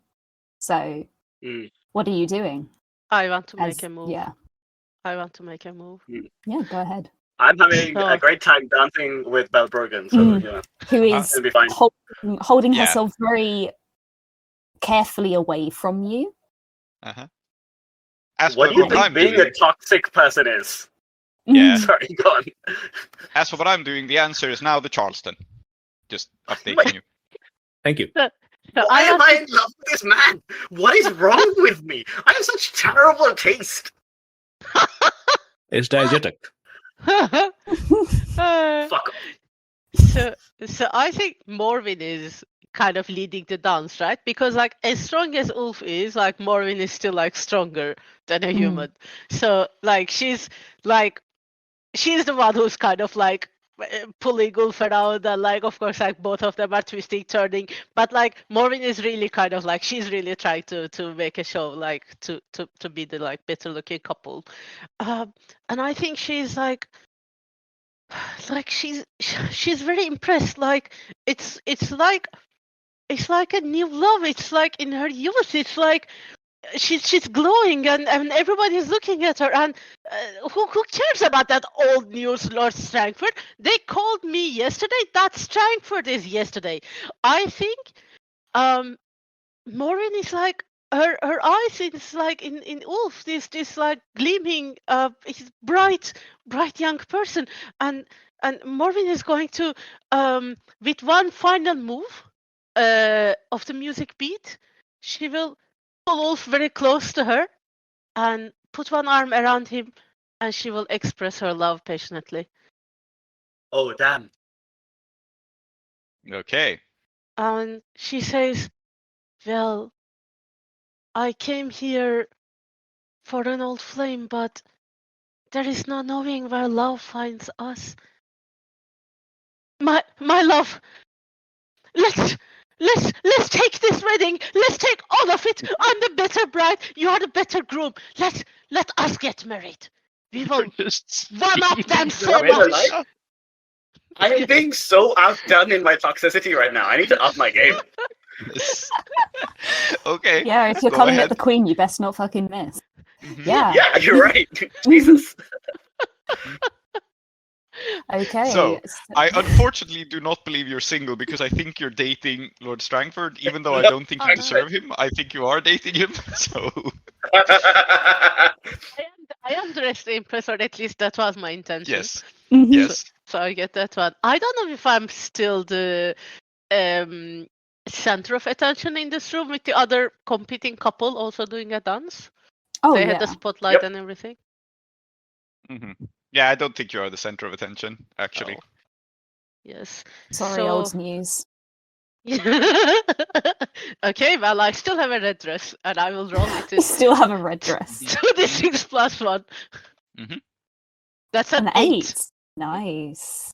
Yeah, Yes. so on an 8, your target gives themselves to you or reveals a secret they probably shouldn't. So, Ulf, up to you. Oh. Yes. Oh shit. I mean, I'm obviously going for the secret because that's the funnier. So you propose we just hijack the wedding, right? And I think just as Lord Strangford enters, I look up and I go like, oh, no, I'm very sorry. You're a very nice lady, but I'm still in love with Belle. The room has gone quiet as Lord Strangford enters, brandishing this long length of Akarossi steel, and your confession echoes Yes. across the ballroom. alongside the tones of the Charleston. Mhm. Yep. And I look around and go, "What? Did I spill something on myself?" Okay. He Okay. looks over his You have I- activated my network, so I'm going to jump in. Okay. Great. Good. Okay. As soon as you say, Um, I am in love with Belle Brogan, and Lord Strangford walks in with a sword, looking at you first, Yeah. because you've drawn attention to yourself. Mhm. You are under my protection. My network is going to keep you safe from death and serious harm as soon as they, as soon as it seems like it's about to happen. So you say this, and a waiter comes, a very big waiter, suddenly blocks Long Strangford's line of sight with you and pulls you away. Okay, fantastic. That's I'll go along somewhat with the unfortunate waiter.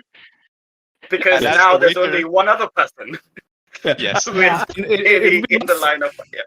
It would be a Yep, lot yep. funnier if this didn't happen. But I specifically said that you are under my network's protection, which is not my protection. They have just Yes. ordered Yes. us to make sure Yeah. this man doesn't get killed. This guy's So as such a the nice waiter- guy. Yeah. As the waiter pulls me away, you hear Ulf faintly go like, "Oh, okay, I'll dance with you, but can I lead this time?" As I'm being pulled away by him.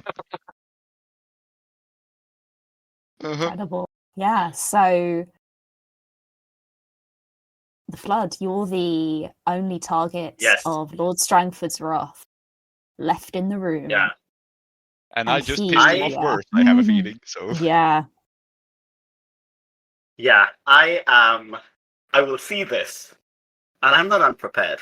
In fact, I came here with the express intention of taking violent control of this ship. So Mhm. as I see this, I look him straight in the eye, and I say,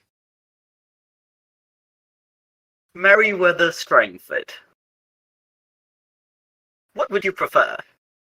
A seat on the council, or the heart of a woman who is going to blow you to high heaven?"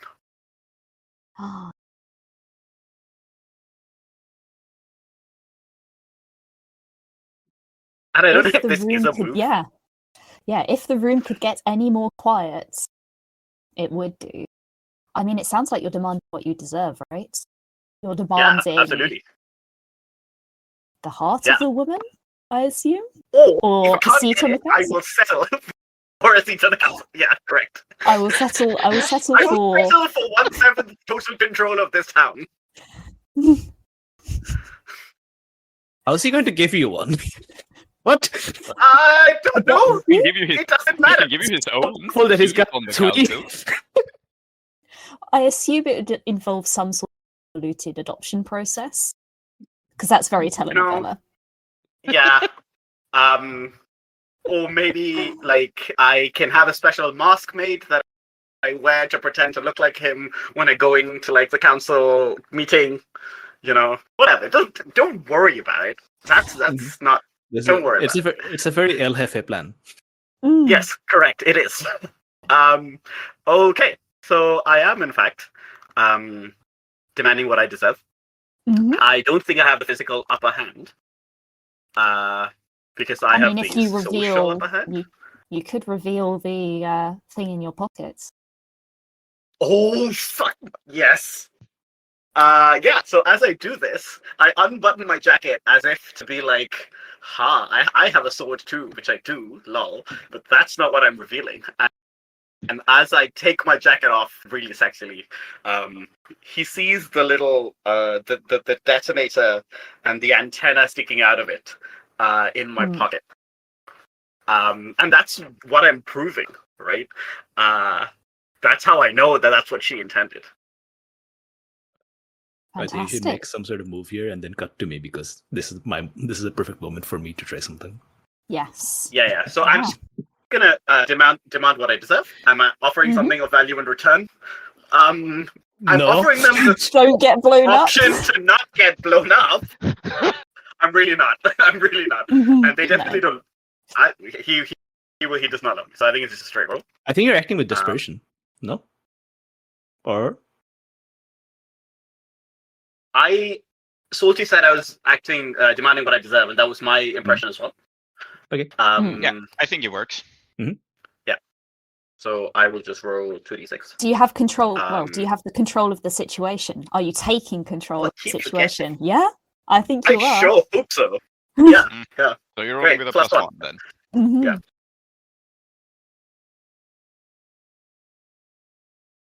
An 8. 8. Nice. I will take it. I will take it. Yeah. So On on a a hit, he is going to Target chooses refuse one. and escalate. So he would mark a Mhm. condition, and because And he's going to mark of another your one move, because of my move. yeah. Yes, correct. So he's an NPC, so he doesn't have conditions as of such. But I think he sounds like he is raging and so righteous right now, and he is going to make to impale you straight through the detonator. But why does you an archer certainly, interact? Yeah, But yeah, go on. yeah, but you'll certainly have Belle Brogan. This is all I want. Where's Ulf gone? Okay.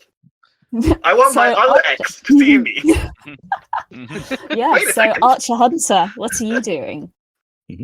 Yes. So I finish my drink, I hear the ticking noise, and I just kind of give a big sigh of like, oh, for fuck's sake. Have to be fucking kidding me.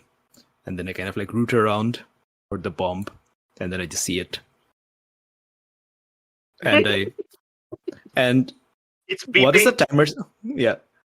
So it's funny to me that it's beeping like a timer, but it's got a detonator too. Yeah. Correct. Just in case This is someone telenovela. Once more. Yeah.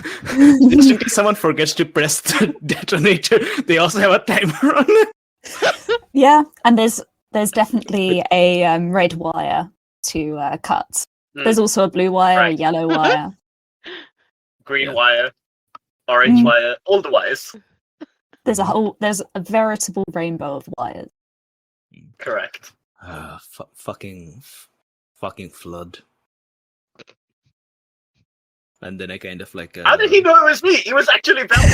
No, it wasn't. It was me. It's fine. Don't worry Yeah. about it. That's why it's underneath the wedding bed. Correct. Yeah.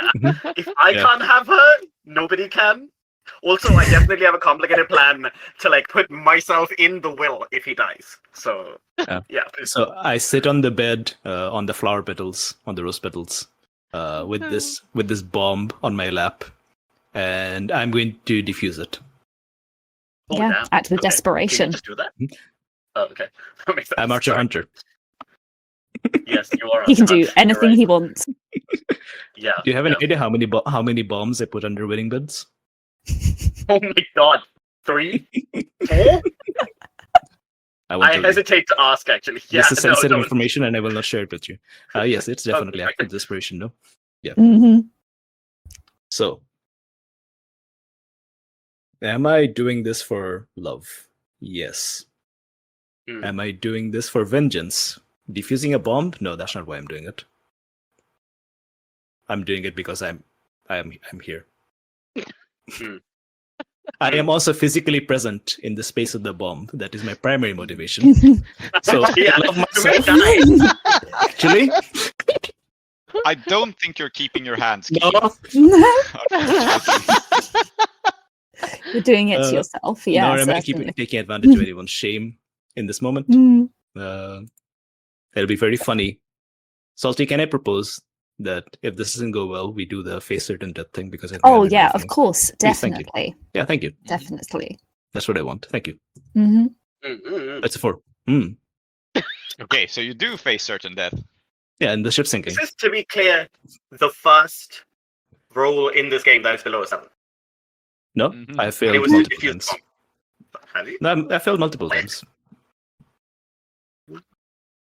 Yeah. So Mhm. the bomb in your hand. Thankfully, the grinders. This one isn't the primary bomb that's going to sink the ship. This was just a gift from the flood to Lord Strangford. I think it was in a very ostentatious like packaging. So yeah, it is time to face certain death. So when you face certain death, roll plus conditions on a miss. Death was less certain than thought. Tell us about your daring escape. On a 7 to 9, choose one from the list. and then on a 10 plus, the audience chooses one on the list. No, you get a 7. So yeah, go ahead. Would you like me to read the options off? Yeah, go on. Yeah, I'm reading so them, but go on. someone- For the audience. someone you choose saves you just in time, take a distinctive but sexy scar, gain a permanent debility, become a twisted, evil version of yourself. I'd be excited to see that. Suffer amnesia, return with a new face, wind up in a possibly long-term coma, or wind up actually dead. This may always be chosen. Mm-hmm. Can I please save you if you pick that one? Because I think it would be hilarious if it's me. But Mm-hmm. Sure, I think that's funny. okay. Yeah. So I'm on the bed, fiddling with the wires, and I'm like, it's always the blue wire, isn't it? Wait a minute. Mhm. And it goes like Mm. beep, They're beep, beep, beep, beep, beep, beep, beep, and it's like clearly about to explode. And then I'm going to rush in and hit the bomb with one of Lord Strangford's golf clubs and send it flying out the window. Yeah, Oh out my of the god! porthole. Yeah, Mm. there was an It- open portal clearly to enjoy the breeze, and this is how I'm saving you. Mhm. As the bomb hits the sea and explodes at that moment, I think Marvin sneezes. Shit! Mm. Mhm. Somebody threw a bomb into the sea again. These people. And I think I'm gonna so- hope that like Lord Strangford doesn't know that, because if he does, my threat becomes meaningless. Mhm. So I look at my rescuer Mhm. and I say, "Damn good reflexes, boy. Damn good reflexes." Here. He Yeah. didn't finish this, and then I hand you the rest of the Lord The Strangford's whiskey. glass. Yeah, I'll take it. I'll look at it. And did I see Flood make the bomb threat? I guess I didn't because I got spirited away before that. Oh yeah. Yeah, so I have no idea who planted this bomb. I just knew it was. I just recognized it as a bomb. I'm just trying to Mm. contextualize what Yes. Oz knows at the moment, right? Mhm. So, well, yeah, of course. He goes like, he takes the glass and he goes, Hunter, I can't believe it. After you've been friends so long, Strangford gave you a bomb. That's awful. And I drink down the glass to steady my nerves. Okay. I'm happy to pass the spotlight Yeah. So as the my two of mind you, whirls with the next plan. Mhm. yeah, as the two of you drink, we could go back to the flood, but no, Morwin, you feel a hand on your elbow, and a weedy-looking man who bears a astonishing resemblance to Belle Brogan whispers in your ear, "I know exactly what you want. I have something I want as well from you, demoness. Juan told me everything." Wait. Morvin turns and finds Belle. No, this is Harvale Brogan, Belle's brother. Belle's brother. He says, "I know. I want this wedding to go smoothly. You can help me, and I'll help you in return. You want the boy, do you? I can get you the boy." He... This is not acceptable. He insulted me. The other, he also insulted me. And more importantly, she has insulted me. She took everything from me. You think she wants? Damn. You think she wants to marry him? You offer me his hand? No. I will take her humiliation. I think Morvin like pushes this man kind of like to the side. I think Morvin is like fully intending wherever Belle is now at the moment to go to Oh. her Mm-hmm. and like whatever she can find to throw on her, can be champagne, can be like anything, bombs lying on the floor, like everything is on the table. maybe like a champagne glass that she just takes from someone and then throws the champagne on her face. And she says, "This stops here. You take Merryweather from me. Then you take the new dashing young gentleman from me. And now somebody throws a bomb into my sea? This is all your fault. And this ends now." Throws a bomb into my sea. Okay. I think I'm acting with desperation here. Well, I think it sounds like you're striking out with voice or violence. Oh, okay. Oh, yeah, Yeah, you makes do. sense. Makes sense. Excellent. Yeah, so have you caught Belle off guard? She's been off guard this entire situation. Yeah, she hasn't been on guard since day one, I think. Yeah, absolutely. Excellent. And has she just wronged you? I don't think she personally has, no. Ulf's wronged you. Strangford's wronged you. Everybody has wronged me. Okay. El yes. Jefe has wronged you by throwing a bomb into your sea. I am so ill-used. It's my nerves. Yes. So I have +1 from if I caught them off guard. No, Yeah, I think you aren't the centre of attention because Strangford is bearing down on the flood with a Oh, no. cutlass, Oh no. intending to run him through. Oh no. Mm. Well, I But will... if you could reveal your sea demon heritage if you wanted to. Will it make That me would the definitely attention? be very shocking. Will it make me the attention? Yes. If it makes me the attention, yes, definitely. It's like I haven't been the attention for quite a long time here. Can I use a plus? It's incredible that I continue to fail in my toxicity in the face of Grandmother Morwen, who is just impeccable. Yes, fundamentally a nice man, Tree. Mm. No, the flood is not. Yeah, but you are. That's the problem. You're too nice to pay the flood. I'm gaslighting you. Mm. Let's see. So Okay, you are going so- to reveal your sea demon I break am. out with voice or violence to Belle. I am. I think my horns are kind of like sprouting more from my head in that moment. Red glowing horns, which go with the color of my hair and also my dress. Mhm. So that will be 2d6 plus 2. Mhm. And I rolled a 5. I think Belle grabs from her dress. This one's a green dress, and it brings out her eyes stunningly. And she looks at you, and she brings out a Demon Bane charm, and she is going to say, "Begone, foul Morwen, creature of the deep! You are not welcome here anymore. He is not yours. Nothing here is yours." Morwen, I'm going to ask you to describe the Demon Bane charm that Belle has now just brandished at you, because this is a personal item of yours that went missing when you threw wine into Lady Ankiyat's face. I see. So this was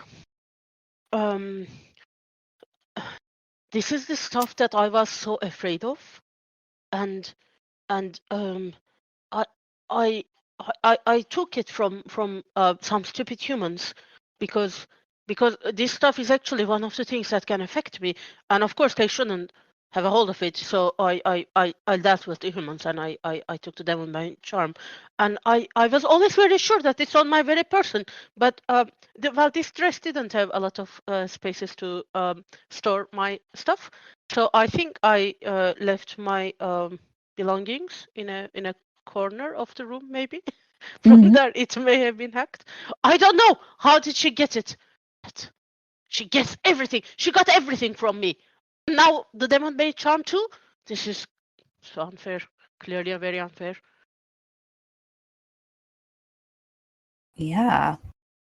So I know I said you'd be facing certain death here, but if you want to do something, I am just going to flag one of the playset special moves is reach out to the ghost field. You can act with desperation first. Oh, right. She's I don't think Belle has a killer instinct. She's just trying to drive you away from That makes a lot of sense. And of course, when I'm faced with the Demon Bane charm, because well, I really don't know what it can do to me. And there is a lot at stake here. I don't want, for example, like my face to get a scar, and I definitely don't want to die. So I will do that. Yes, I will try to reach to the powers that are clearly under my control. I mean, the powers will listen to me, right? They have to. I will do that. Yeah. So act with situation. Act with desperation, and I assume the situation you want to avoid is Belle banishing you from. Yes, and in addition, also my face getting any scars. But if I can't have two, then yes, I will opt for avoiding banishing. And of course, avoiding. Yeah. Fantastic. Okay, are you doing this for love? Does love of myself count? I was going to say the same thing. It counted for me earlier. Yeah, go ahead. Excellent. Self-love is valid, listener. Excellent. Love yourself. It's Valentine's Day. Treat yourself tomorrow to some discount chocolate. Yeah. Or flowers if you don't eat chocolates. Excellent. And if you've got hay fever and you can't eat chocolate, well, I'm sorry. Apologies. Get some antihistamines. You've got this. I want all of it. Okay. 2d6 plus 1. Are you doing this for vengeance?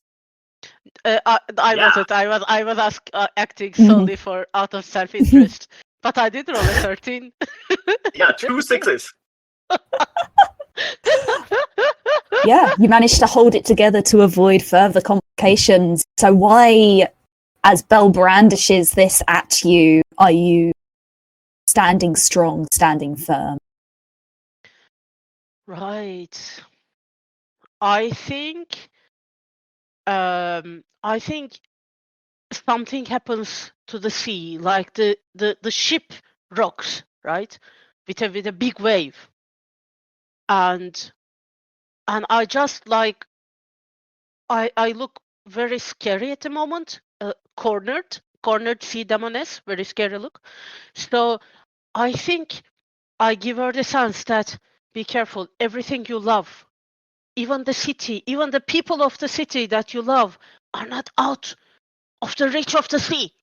Don't throw them into danger. So I think I gave the feeling that the sea is backing me up, and if anything happens to me, then it will take revenge on whatever she holds dear. Belle grasps, wavers, and she drops it to the floor with a clatter, the Demon Bane charm, and her eyes fill with tears. She goes, all I wanted was for the city to be safe, for the people in it to be well. Oh, only that? Well, I mean, in that case, child, we may be able to strike an arrangement with you.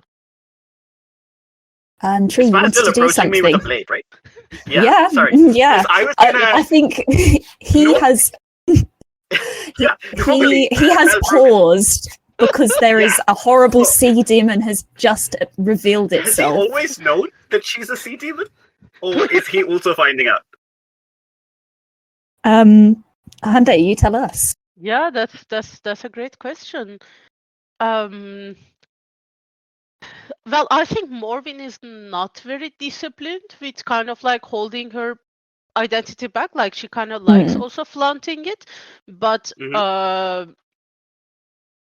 like it is also a question of I think like did Flood kind of like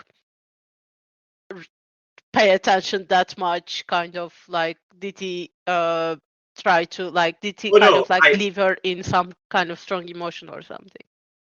Yeah, that's also a good question. I was actually asking whether Lord Strangford knew that you were a demon.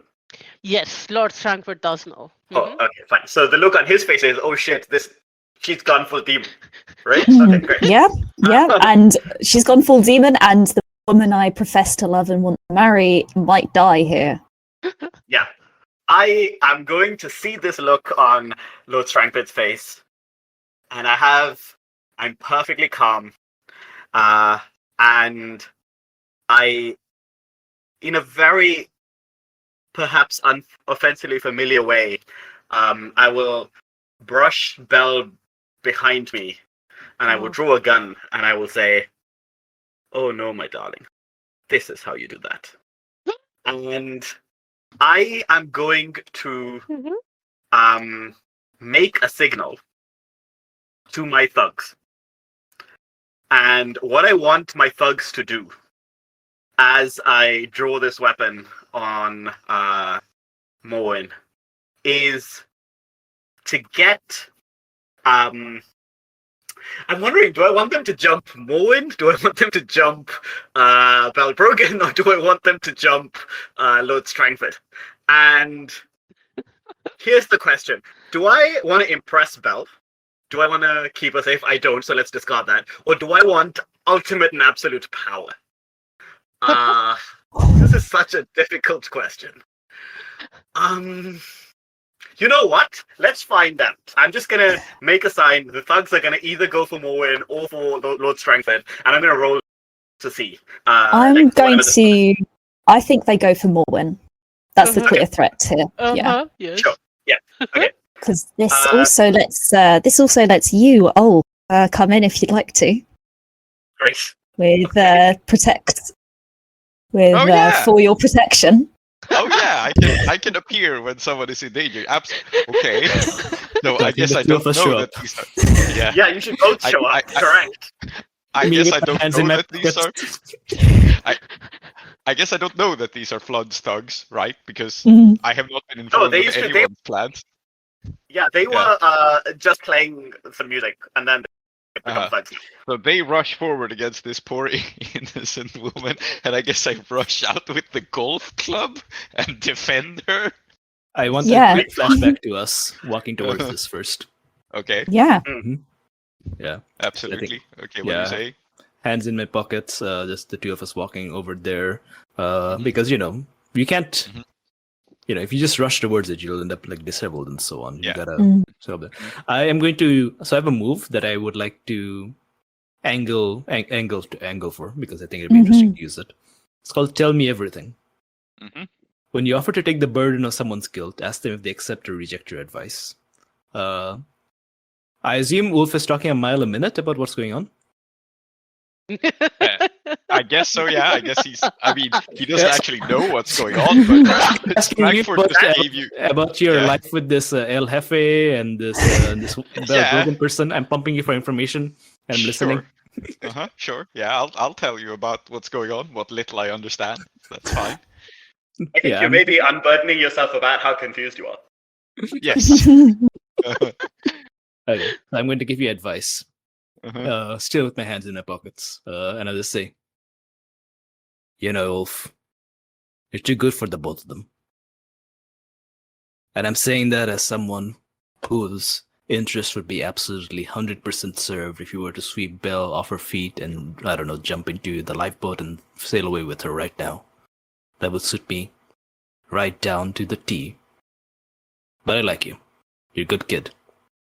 Too good for La Inundación, or as his real name is, and then I say something, but then there's a foghorn in the distance. Yeah. Yes, of course. Yeah. Great. And you're too good for Miss. I'll play with any man's heart for the good of the people. Fuck the people. Have you ever met the people? Yeah. So I'm telling you to get over all of this and do things just because they're right and not because you're in love with the two of them. Okay. Do you accept my advice or do you not? I guess so, yes, because I'm now appearing to defend this poor defenseless lady. So that's what you should do and not because you're in love with her. Yeah, exactly. Yes. I'm not in love with Morwen, but I'm defending her because it's the right thing to do. Oh yeah. So, I think I would have thrown in something. She is especially not good for you, but I don't think I was paying attention to that. Yeah, that's cool. I'm not in love with her. Remove a condition then. Oh, fantastic. Excellent. This is why I wanted you to have one less condition because you might get shot. Uh-huh.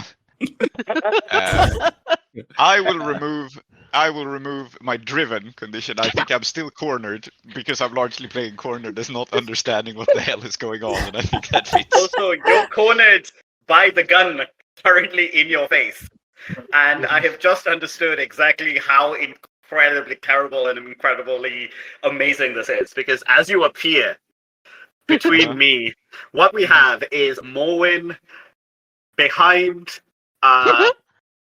Ulf, who is covering her, and then El Jefe pointing the gun, Belle behind him, and then Lord Strangford like in the background behind her. Yes. Right? And I will say, now come on, Ulf. What do you think you're doing here?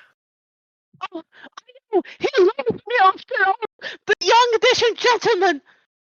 He remembered. He understood that he was in love with me. I should have been all this time.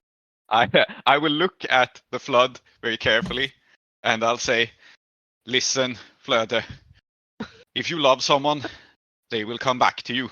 I've learned this now. You don't have to go chasing after them, and neither do you. Both of us can just get on with our lives, get in your carriage, travel around, have fun, enjoy yourself. Thank you for listening. Over and out. For fuck's sake. I unfortunately tuned everything out after Morwen said he's actually in love with me. And I will say, I beg your pardon? No, He's not in I'm love not with letting you. you tune me out. I grand speech. There's got to be a move for this. He said over and out. Process your feelings out loud. Yes. Sounds like Yes. processing your You know feelings what? out loud. I am demanding what I deserve. Oh. I deserve Yes. is for both of Okay, us just great. to get on with our lives. Yeah, okay, cool. You can't Yeah, I tune do love someone you in this before moment. he says over and out, okay? That's not what Yeah. that means. Yeah, So, you're right.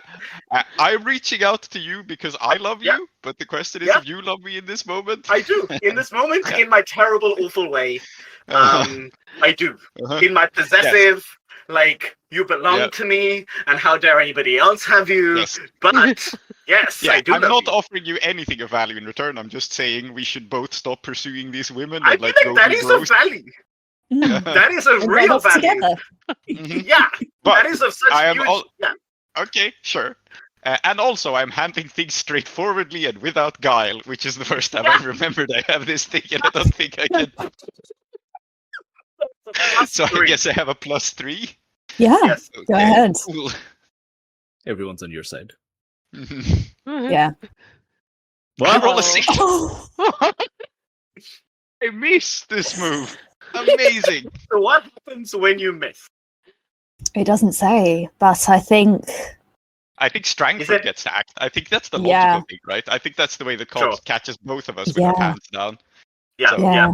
So El Jefe, your grip loosens around the gun as Ulf makes the impassioned plea to you, Yeah. and it's struck to the ground by the blade of Lord Strangford, who snarls, "You come onto my ship on the eve of my wedding. You will both pay for this, and you, Orwin. Morwen is crying in agony. How dare you!" No! Mary, what did you do? Oh, you got blind with your love for me. And I think his anger cools to something a little bit more brooding as he looks to Belle behind the flood. Says, "Is it true then? Who do you love?" I want to do something here, but I want to Yeah. ask Ulf if he's okay with it. Which is, this would not be the first time, though we haven't done it in a very long time. This will be the first time Yeah. Ulf and I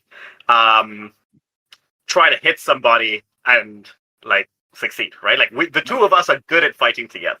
Mhm. Yeah, absolutely. And I think, we have fought against each other and beside each other. Both of these have happened. And it seems like your protection of Morwen has somehow negated my thugs. I think I'm just gonna make canon that my thugs just really like you. So when you turn up, they're like, you know what? I'm gonna go back to playing the music. I'm not gonna hit Ulf. Ulf's great. He's my bro. Right? Hey, so, hey man, how you doing? How's the movement coming along? Yeah, literally this, right? So I want to look at Ulf because we've really connected, and just try and communicate to you. Do you want to just knock this guy out and fuck off? Yeah, I think Ulf gives like a little nod, and then he has the golf club. Yeah, because then what I want to do is express my love passionately for Ulf by knocking Lord Strangford out with him. Go for it. I love that. Yeah, express your love passionately by knocking Lord Strangford out. Yeah, but the moves results don't line up with that, though. I think what's happening here is the Flood expresses his love for me by communicating this, and then I hit Lord Strangford with a golf club, and that's the second move. If this works, right? I think that's a logical way to handle it. That's good. Yeah. So I definitely believe that you're available. So I press to impress. But I think here I'm not taking control of the situation because you're the one with the golf club, right? Yeah. So it's just a +2. Okay. Roll 2d6 +2. 12. Oh, nice. Well, So, Ulf, do you give yourself to the Flood? yes, I think I do, and I think that what we learned here is, on a 10+, I also tell you whether they love you or not, and who else they love. And I think Ulf's answer, which I think he just says out loud, because that's the sort of person he is, right? He just says like, you know, Flood, when you're not so caught up in trying too hard, I really, really like you. And I think this is like I love you when you're not trying to be loved. I think that's exactly. That's the secret. The secret is not to be so fucking controlling all the time, right? Like special, man. Yeah. I'm curious. The who else they love is Belle Brogan in this list now? You know I what? told you to get over her. Yeah, I think I've gotten over Belle, actually. I think I'm like, I thought I was in love with her, and then I realized that she's been playing Lord Strangford and she's been playing me. So no. All it takes is a heart-to-heart with an older man. Yes. Yes. I think the answer now is Ulf loves Flood exclusively when Flood is not being a toxic asshole, but when he isn't being a toxic asshole, I actually love you, man. So yeah, great, fantastic, incredible. In that case, you should roll to strike out at someone. Yes. Because so there's like a touching moment as Ulf says that. He's like, I really, really like you. Oh, right, the plan. And then he whacks Lord Strangford in the head. Yeah. Yeah, you definitely caught him off guard. Yes. Yep. I was going to say, because it first looks like he's going to hit me over the head with the club, because I'm right in front of him. Yes. But I will very smoothly step out of the way. It's like, we get each other, so it's not even a question, And has Lord Strangford wronged me? Yes, he sent a bomb to my good friend Archer Hunter. So... He did do that! That's so terrible. And also, I am handling things completely without guile, I think. 13 +3. Holy shit! These are offensively good rolls. You just knock him out, right? Yeah, my strike lands. Yep. Okay. I will mark a condition and take something from him. I think that's the logical. Which is his consciousness?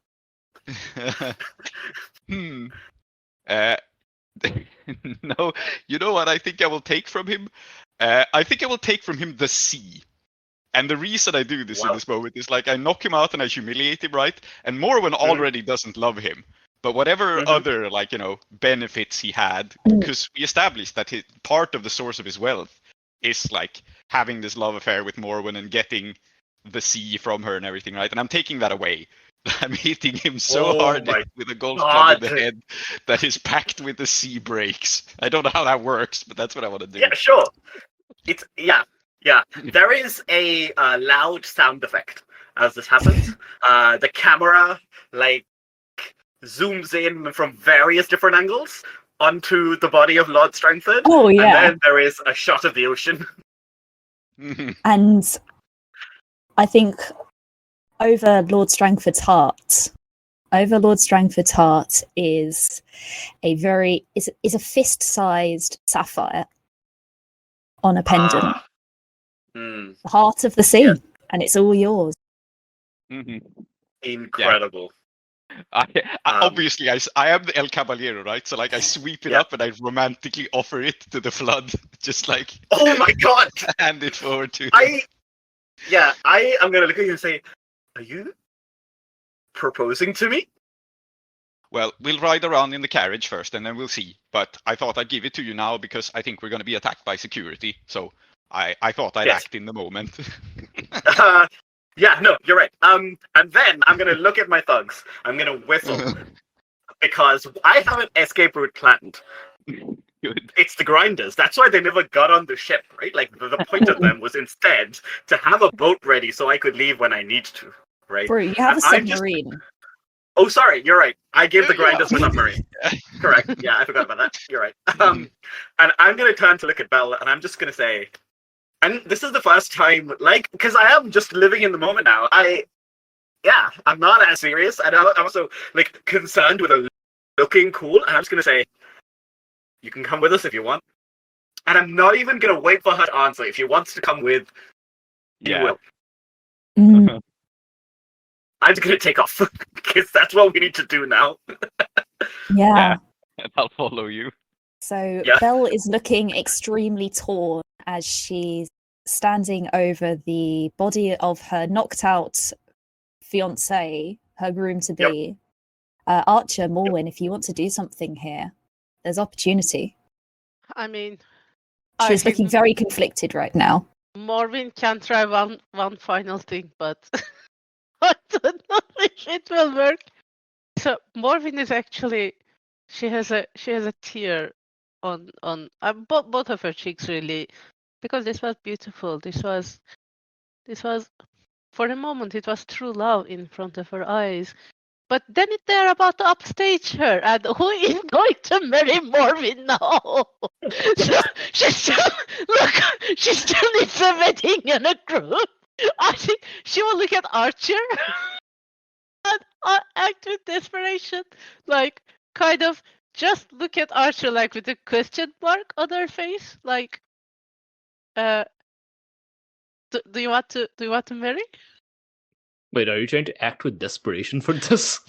Yes, I'm pretty desperate. I'm I think you're expressing your love passionately. Maybe no, I'm trying to become the center of attention again.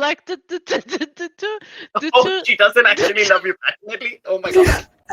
The two others just they did very well. So unless we do something immediately, I'm about to become irrelevant again in history. Irrelevant. So it's not that you're seriously proposing to Archer, it's that you're acting with desperation not to be forgotten. Yeah. Makes sense. I mean, you two just you put out a very strong game. I need to do something to grab the attention back immediately. So that's what I'm trying. So I will tell you what will happen instead is Belle accepts the deal you've just offered her, and you can marry her. Oh my god! So that's going to be what you are rolling to avoid. Oh, excellent. Yes, incredible. Yes, A+. Yes. It's really good that we can't roll to interfere in this game, because I would interfere with this roll. If you want to roll to avoid that, surely that's good for you. Oh, but it's not what you want. Me? Is it? It's not what you want, because she'll be the center of attention if she accepts the deal. Yeah. Oh no, that fucking bitch! That was a really good play. Morwen hasn't thought this through, has she?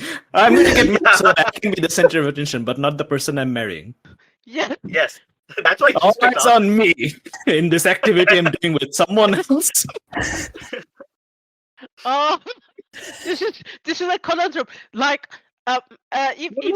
for it. but maybe she can get to like a lot of the spotlight, and I get half of it. I'm okay with half of the So spotlight at this the moment. situation that you want to character avoid growth. is Character Belle growth. is Belle having all of the attention. The situation you want is at least half. You Yes, get equal exactly. partnership. Exactly. Yes, I will act with desperation to avoid that horrible destiny. So I am not doing this for love, and I'm also not doing this for vengeance, I don't think. And But I don't think I'm because you want to be the center of attention, no? Yeah, I think I you wanna are. be, but I am You're a not. sea Am I? demon. You Ah, are a yeah, sea demon in yeah. the middle. You've got That's- attention. that is Definitely reasonable. got attention. Yes, exactly. Okay, that You that just makes don't lots of think sense. you do. Because you think the two people running away are more impressive to the audience than the literal sea demon.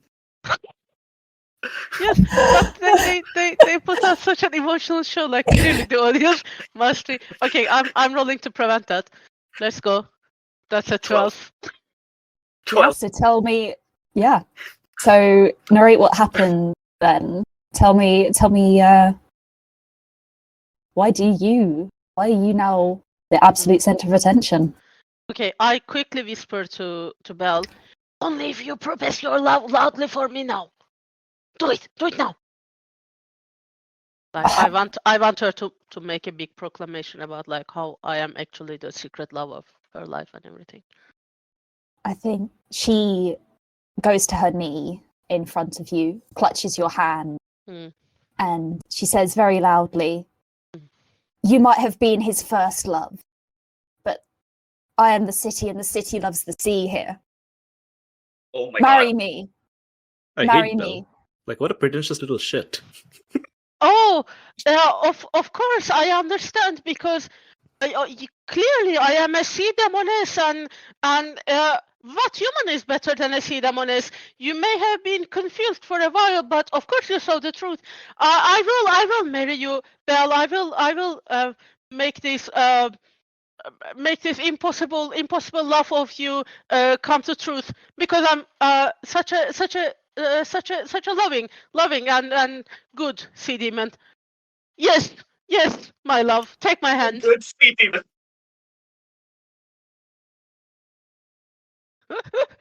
And I give my hand to her to kiss. Yeah. So Archer, have you dragged Strangford away at this point? Or are you Yes, yes. watching? Yeah. I've walked up at this point and I've I've come up to the two of them and I'm just going to clear my throat and I say, "My, that's lovely. That's beautiful." Gonna have Archer, did you know about the Heart of the Sea, Yes. which is now missing? Okay, Yes. interesting. Good Yes. to know. Of course I did. Anyway. Now that's lovely. It's beautiful. Two of you are going to have a beautiful red-headed baby. I can just picture it. And if you need a godfather, you know my number. But for now, get the fuck off my ship.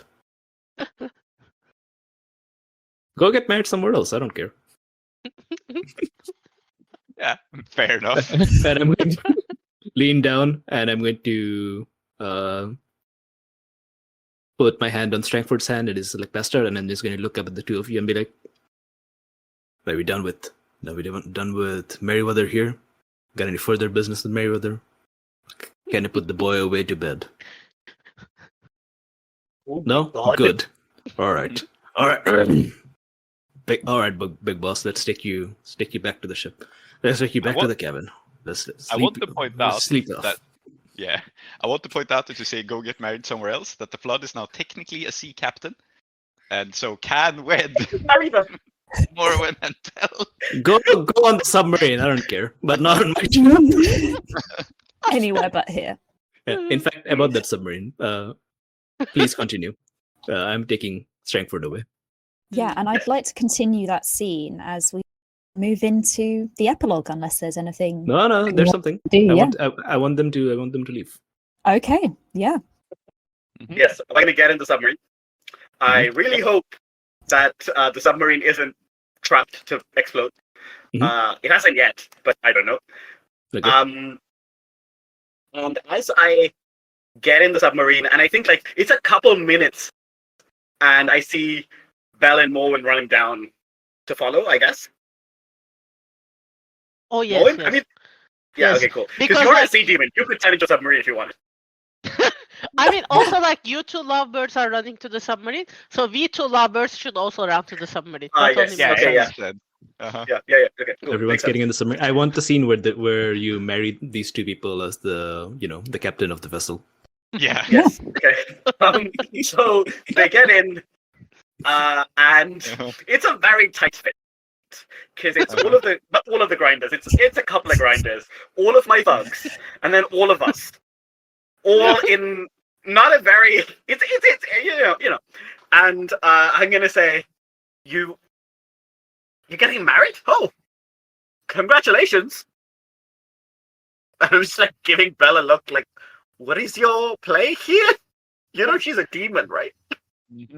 And I think Belle inclines her head, and there's a look in her eyes. She's not in love with Morwen, but she's willing to stay the course. Right. This is what she wants. She wants this. Okay. I think that because Archer is such a well thought out person, there is going to be on this ship a full kit. Like you can write a certificate, you know, like all of the there's like proper ink, it's like right kind of paper, all this stuff. So I'm gonna find this. I thought it was a joke, but apparently it's not. And I'm gonna look at Morwen and I'm gonna say, do you, Morwen, take Belle Brogan to be your wife for now and evermore? Of course, because she clearly cannot live without me, so I will. Ah, yes. And do you, Belle Brogan, swear take Morwen for your wife and swear to be with her forevermore? Like, this is definitely diegetic. My confusion in real life and the Flood's confusion are the same. Uh-huh. Like, do you? I do. Well, in that case, as captain of the Black Tide, and then I will once more say my real name, but we hear an almighty groan as the submarine narrowly avoids some shoals. Yeah.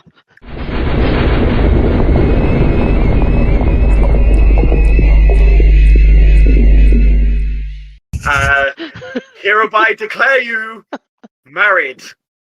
Please remember that you are married only because I'm the captain, but you can't tell anybody about that because it's illegal for me to have this submarine. And I think as you pronounce the married, Ulf has taken out his harmonica and we hear in the background the Charleston because it's the only song he actually knows how to play. But it's celebratory. Who are in here? They've come in here with their instruments. That's why it's such a tight fit. Yes. Yes. Perfect. I play the harmonica and the band joins in. Yeah. Incredible. We cut away now to the cabin where Strangford's just coming to. I've put another Arvade black in his hand. And I think now in my shirt sleeves, and I think we see the submarine through the cabin. I think it's an old timey submarine, so it doesn't go all the way down. And in fact, that's probably better for you because it's the Void Sea. So it's just an outline. Mm-hmm. Yeah, let us not submerge ourselves fully. That would be bad. Yes. And I just say, well, Merryweather, guess it's all's well that ends well, huh? That's the curse of true love. And I just give him a look of I'm not going to hold this against you. What does he say?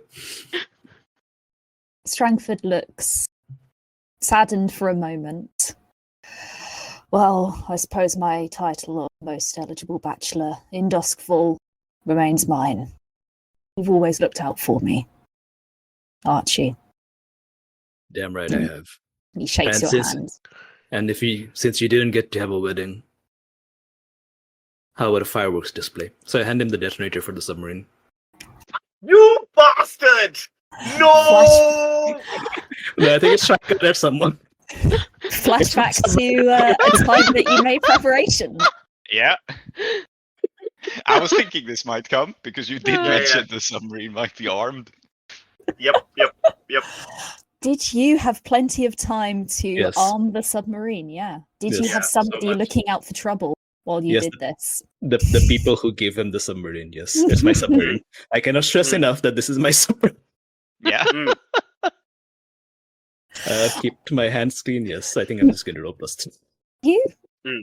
You Yeah. you are giving it to Strangford. Yeah. Yeah. Go That's just for ahead. flavor. That's just flavor. The bomb's there either way. Or maybe it isn't. You stowed okay. it. Yeah. Fantastic. Go ahead. It's a 10. Nice. Yeah, so on a hit, I stowed away something hidden. So there's a bomb on the thing. Since this might involve everyone dying at the end, which is also fine because everyone gets to come back in this game as well, so people can still have epilogues. I think it makes sense for it to also be a strikeout at someone now. Is that fair? Okay. Or it's one of us rolling spot something out of place to spot it, right?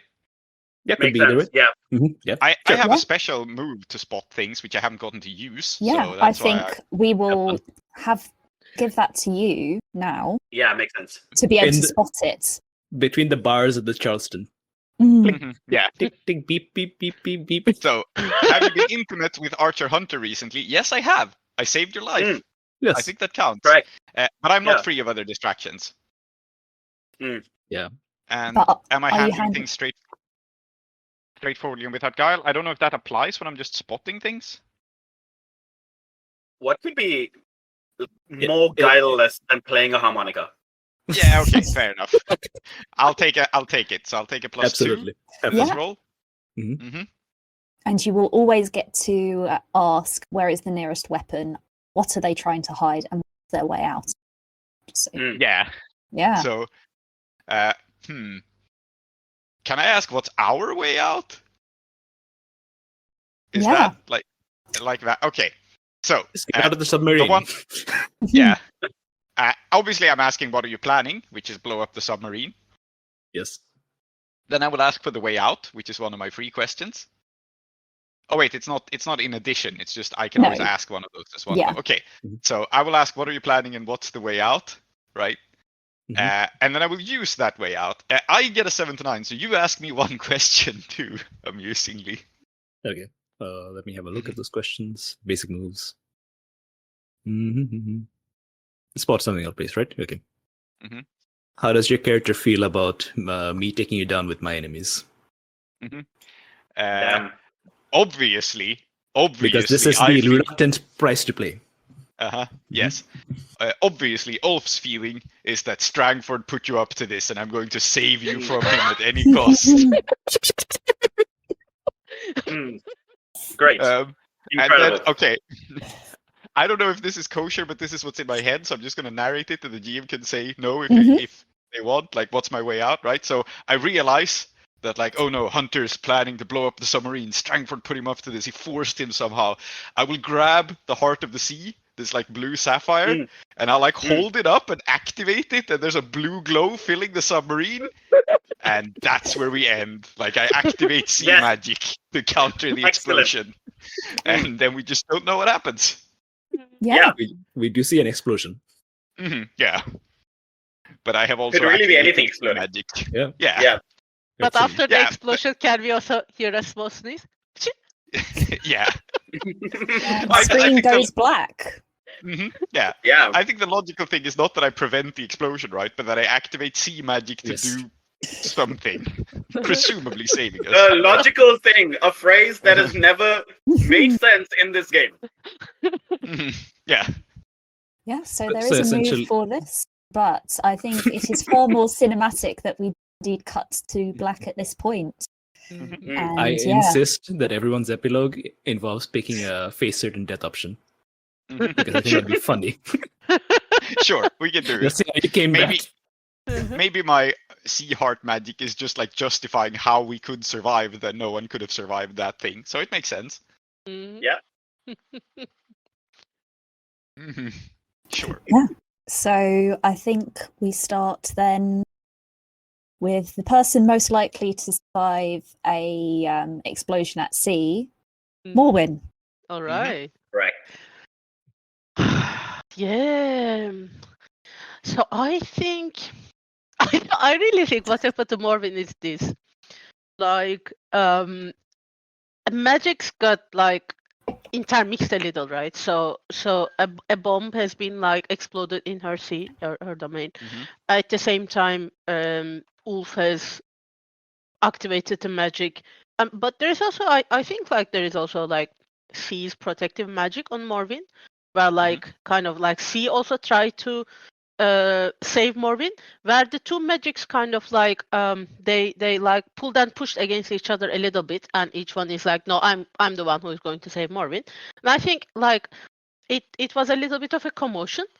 I think in this whole hassle, Morvin got saved, but she had with so much like so many explosions and magics and everything happening, I think we see Morvin in the sea kind of after these events, and with like quite a blank memory, but she remembers having been married to a very beautiful red-haired girl, and So you're she's suffering like, amnesia. yes, Excellent. she's like, Reverse the Little Mermaid. Yeah. yes, she's like, I remember, I was just married, and then something happened. Don't worry, my love. I will come and find you wherever you are, whoever you are. We won't be Oh my separated. god. Oh my Lovely. god. hmm Okay, Excellent. so Flood Muy bien. is the next person on this list. Mhm. Well, I So- think Belle. I think what happens is Belle obviously also survives because like Morwin's ending establishes that Belle also survives, right? But she doesn't cross off a list Correct. being an NPC. Yeah, I Mhm. think she's makes sense. Mhm. I think that we see the flood on what appears to be a beach. And he is dressed in the tattered rags of what used to be this incredible suit, right? And across his chest is this like huge like scar that he has now like you can just see that it must be how he like got through it, was that like he took this huge scar across his chest, right? I think his epilogue basically, and we're going to find out whether Ulf is there or not, I guess, in your epilogue, Prince, but I think that he's going to turn around and he's going to say, hey, are you gonna join me, or am I just going to be here on my own? And either he's hallucinating Ulf Ironborn because he's alone on a beach in the Void Sea, or Ulf Ironborn is with him and it's a happy ending. Whatever. Yeah. Can I add something to that? Mhm. You took that scar saving Ulf. Yes! Yeah. Yes. Absolutely. Obviously. Yeah. Correct. Okay. Yeah. So Ulf is indeed there, as you know, you are. You say like, "Are you going to join me?" He is like building a raft with a little hatchet. He's like, getting us off of this beach wherever we are. Yes. And he will turn around and he will say, "Oh, don't worry, Flood. I will keep you safe. I will keep you safe throughout anything. And more than that, Strangford is going to regret this. Strangford is going to regret it a lot." He says, and he turns around and we see the blue heart of the sea having fused with his hand. He held it in, and there are now like blue sea demon veins running off his arm as he has absorbed Morwen's powers. And he's turning into vengeful sea demon Ulf, come to kill Strangford and everything he loves. I think And the thing is that this may just make you get on better with the flood. Yes, absolutely. Like, this is an even happier ending. Because now the flood is like, yes, weird sea demon powers, incredible, man. Yes. You're so much hotter than you were. Yes. We're going to be... We will be boyfriends and also Lord Strangford's worst nightmare. This is correct. Yeah. And what about Archer? What is Archie's epilogue? Mm-hmm. Yes. So, after all of this goes down, Lord Strangford's reputation has taken a big hit because he got like publicly humiliated and absolutely fucking owned and clowned on. Mm-hmm. Right? Mhm. So I kind of like put my hand on his shoulder and I say, boss, don't worry about it. Don't worry about it so much. You and me, let's take a few of the boys. Let's leave the Storm Palace behind. That's his big ship. Let's leave the Storm Palace behind. Let's get on the Barracuda. That's a sailing yacht. There's some nice islands near the channel. Let's go fuck around this island, just like we used to. Maybe we can make some sand castles. You'd like that, huh? Ain't nothing. Get away from your troubles. Let's just relax. I can smell the rum punch already. What do you say? Mm-hmm. He doesn't say anything, but he simply raises his glass to you and inclines his head. There's nothing bad out there. It's Yeah. gonna be great. So basically, the next episode of this soap opera is Cape Fear, I guess. Mm. That's The the serial first killer episode of the creeps next onto your season. boat. Yeah. Yeah. Yeah. Uh-huh. And Good. that was Pasión de las Pasiones, High Seas of Love. So thank you very much for joining us. I hope you enjoyed listening as much as we enjoyed playing. It was a time. TM. It was a very good time. Yeah. And a happy Valentine's Day to all, and to all a good night. That's the traditional greeting, I believe. Thank you for Hasn't this been listening. Over and out. Thank you for listening. Over and out. Yes. Yeah.